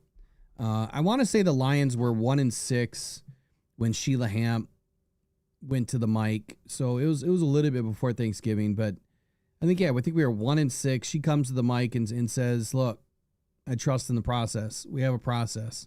It's going to take time." I should have queued up I should have just looked up her video, but I didn't. I've always had the belief, right, that Dan Campbell was going to be able to do something. And it wasn't because of the wins and the losses. It was because of how we won and how we lost. We were losing by like 3 points in a lot of games. And when we were winning, we were fairly dominant at times. It was a young team. I knew one thing was always going to, remain constant. It's going to take 4 seasons, 4 drafts to be able to get this team totally turned around, because Brad would need time to get the right guys in. And it takes 4 drafts to really do that, coming from where the Lions came from. Now, you start with a team, let's say the 2020, entering 23, you start with that team, then you could probably win right away, if not by year 2, if you're Dan and Brad coming into 22's team. Does that make sense? Yeah, listen, when they took over that team, it was decimated. All the bad contracts, everything that Patricia and Bob Quinn left this team with was a disaster. Yeah. No, and Oh, and that's God. that's the other reason why I had faith is because I don't know why people miss this. The Lions had negative money to enter 2021, right? They had like 40 million in dead cap. I think they had 28 million in regular cap available, maybe. Or was it 19 million? Either way, by the time they signed their rookies, they really had no money. 2022 was much of the same. It wasn't until 2023 that the decks started to finally clear a little bit and they started to have some money available. Same thing with 24. I mean, a big swing from entering the season in 21 with zero money, literally zero, and then the next year having a little bit, might have been 10, 12, 15 million. And then you've got all these fans saying, we need an edge rusher. We need an edge rusher. We need a 50 million a year edge rusher. Dude, we got no money. You can't do it. It just doesn't make any sense. You can't do it. Same thing in 23. You just walked out of a big heaping pile of elephant dung and you want to go in and put us right back into it? That makes no sense. So they've done everything perfect from my opinion. Yes, they could have done a few things differently, but I think they've done everything pretty much perfect from coming from where they came from. Yep. They were left in a very, shitty situation, and now our situation is very bright. But now we're starting to get to the other side of that, which is how do we keep the guys? And how do we keep the guys and attract new talent? I'm forever now, rest assured, I believe that this team is going to continue to be in-house only. It is draft, develop, and re-sign. And when you finally get to a point that can't happen, I would be surprised that Brad and Dan can't figure it out because the roster roulette is real. I know I haven't been talking about it enough lately. I guarantee everyone one thing. Brad has looked at this team for 10 years down the road. How can I get my team to where it is today in 2025 and still have money, still have resources, still have the ability to bring players in? We have the most money right now, or second or third most money in the league, and everyone is signed, and everyone's already been extended, or the fifth-year option is already taken care of until next year, right? The roster roulette is figuring out, okay, I'm going to have some big deals, and I'm going to shoot for the moon here and think that my guys are going to be the number one players in the NFL. What is that max money I'm going to have to pay? So you extrapolate that out 3, 4, 5 seasons down the road. And then it's okay. Now I refilled the pipeline. Now I got to go another 3, 4, 5 seasons down the road. So for 10 years, we're going to have a very rough time between year 5 and 6. And then it's going to smooth out again. And then we're going to have a really rough time between 9 and 10. And then it's going to smooth out again. So yeah, waters are going to be a little bit of choppiness this next season, 26. But then I think it's going to start to smooth out. And that's why roster roulette is so important. That's my term. I don't know what Brad calls it. I don't know what, the GMs call it. That's just what I call it. Anyway, final 30 of the day for you, Eric, and then I'll finish. Sure. I super believe in Dan Campbell, and I believe in this team. Now, last year, what place schedule did the Lions play last year? I think it was first place, wasn't it? Yeah. First place schedule, because they were first place in the North. And last year before the season, they said we had like the third or fourth hardest schedule in the entire NFL, just like they did this year. So don't be surprised when the Lions win more games than you think. I think it's going to be 13-4 this year. I don't care about the schedule. The teams that were good last year could be garbage this year, and the teams that were garbage last year could be great this year. You never know. So it's going to be really fun, and I can't wait for training camp. I can't wait for the season. This is going to be a blast.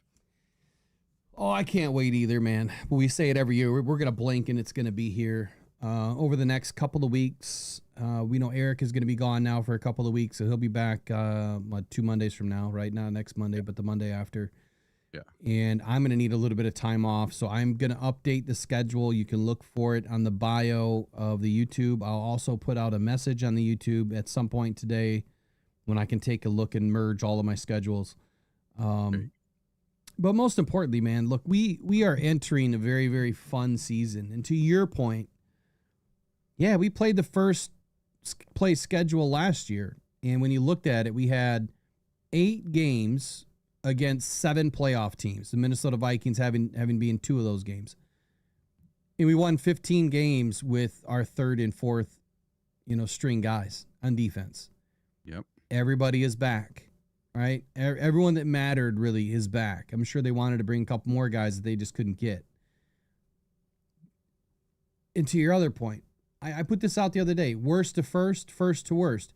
How many of those teams last year had too much changeover, lost coaches, lost players? They're going to go from, one of the best teams in their respective division to now maybe 2nd or 3rd in their division. They just have an epic collapse. There'll be a couple of them. Maybe they'll be on the Lions schedule. Maybe they won't be. Or maybe you have a couple of teams that are supposed to be really good teams, and we just meet them at the right time. Baltimore Ravens, week 3. Yep. Maybe they just don't have their crap put together, right? That's the luck of football. You have to have a little bit of luck. Yep. But I think this team has a lot more skill and talent and coaching than they will ever need luck, but you still need a little bit. So we'll see what happens. All right, y'all, have a wonderful day. We'll catch you guys in the next one. I'm hoping to be back tonight. We'll see how I feel, man. I got a lot more yard work to do. I could be too tired, but we'll see. We'll catch you guys in the next one. Go on, Pride. Go Detroit Lions. Take care. Welcome to the house of pain. It's been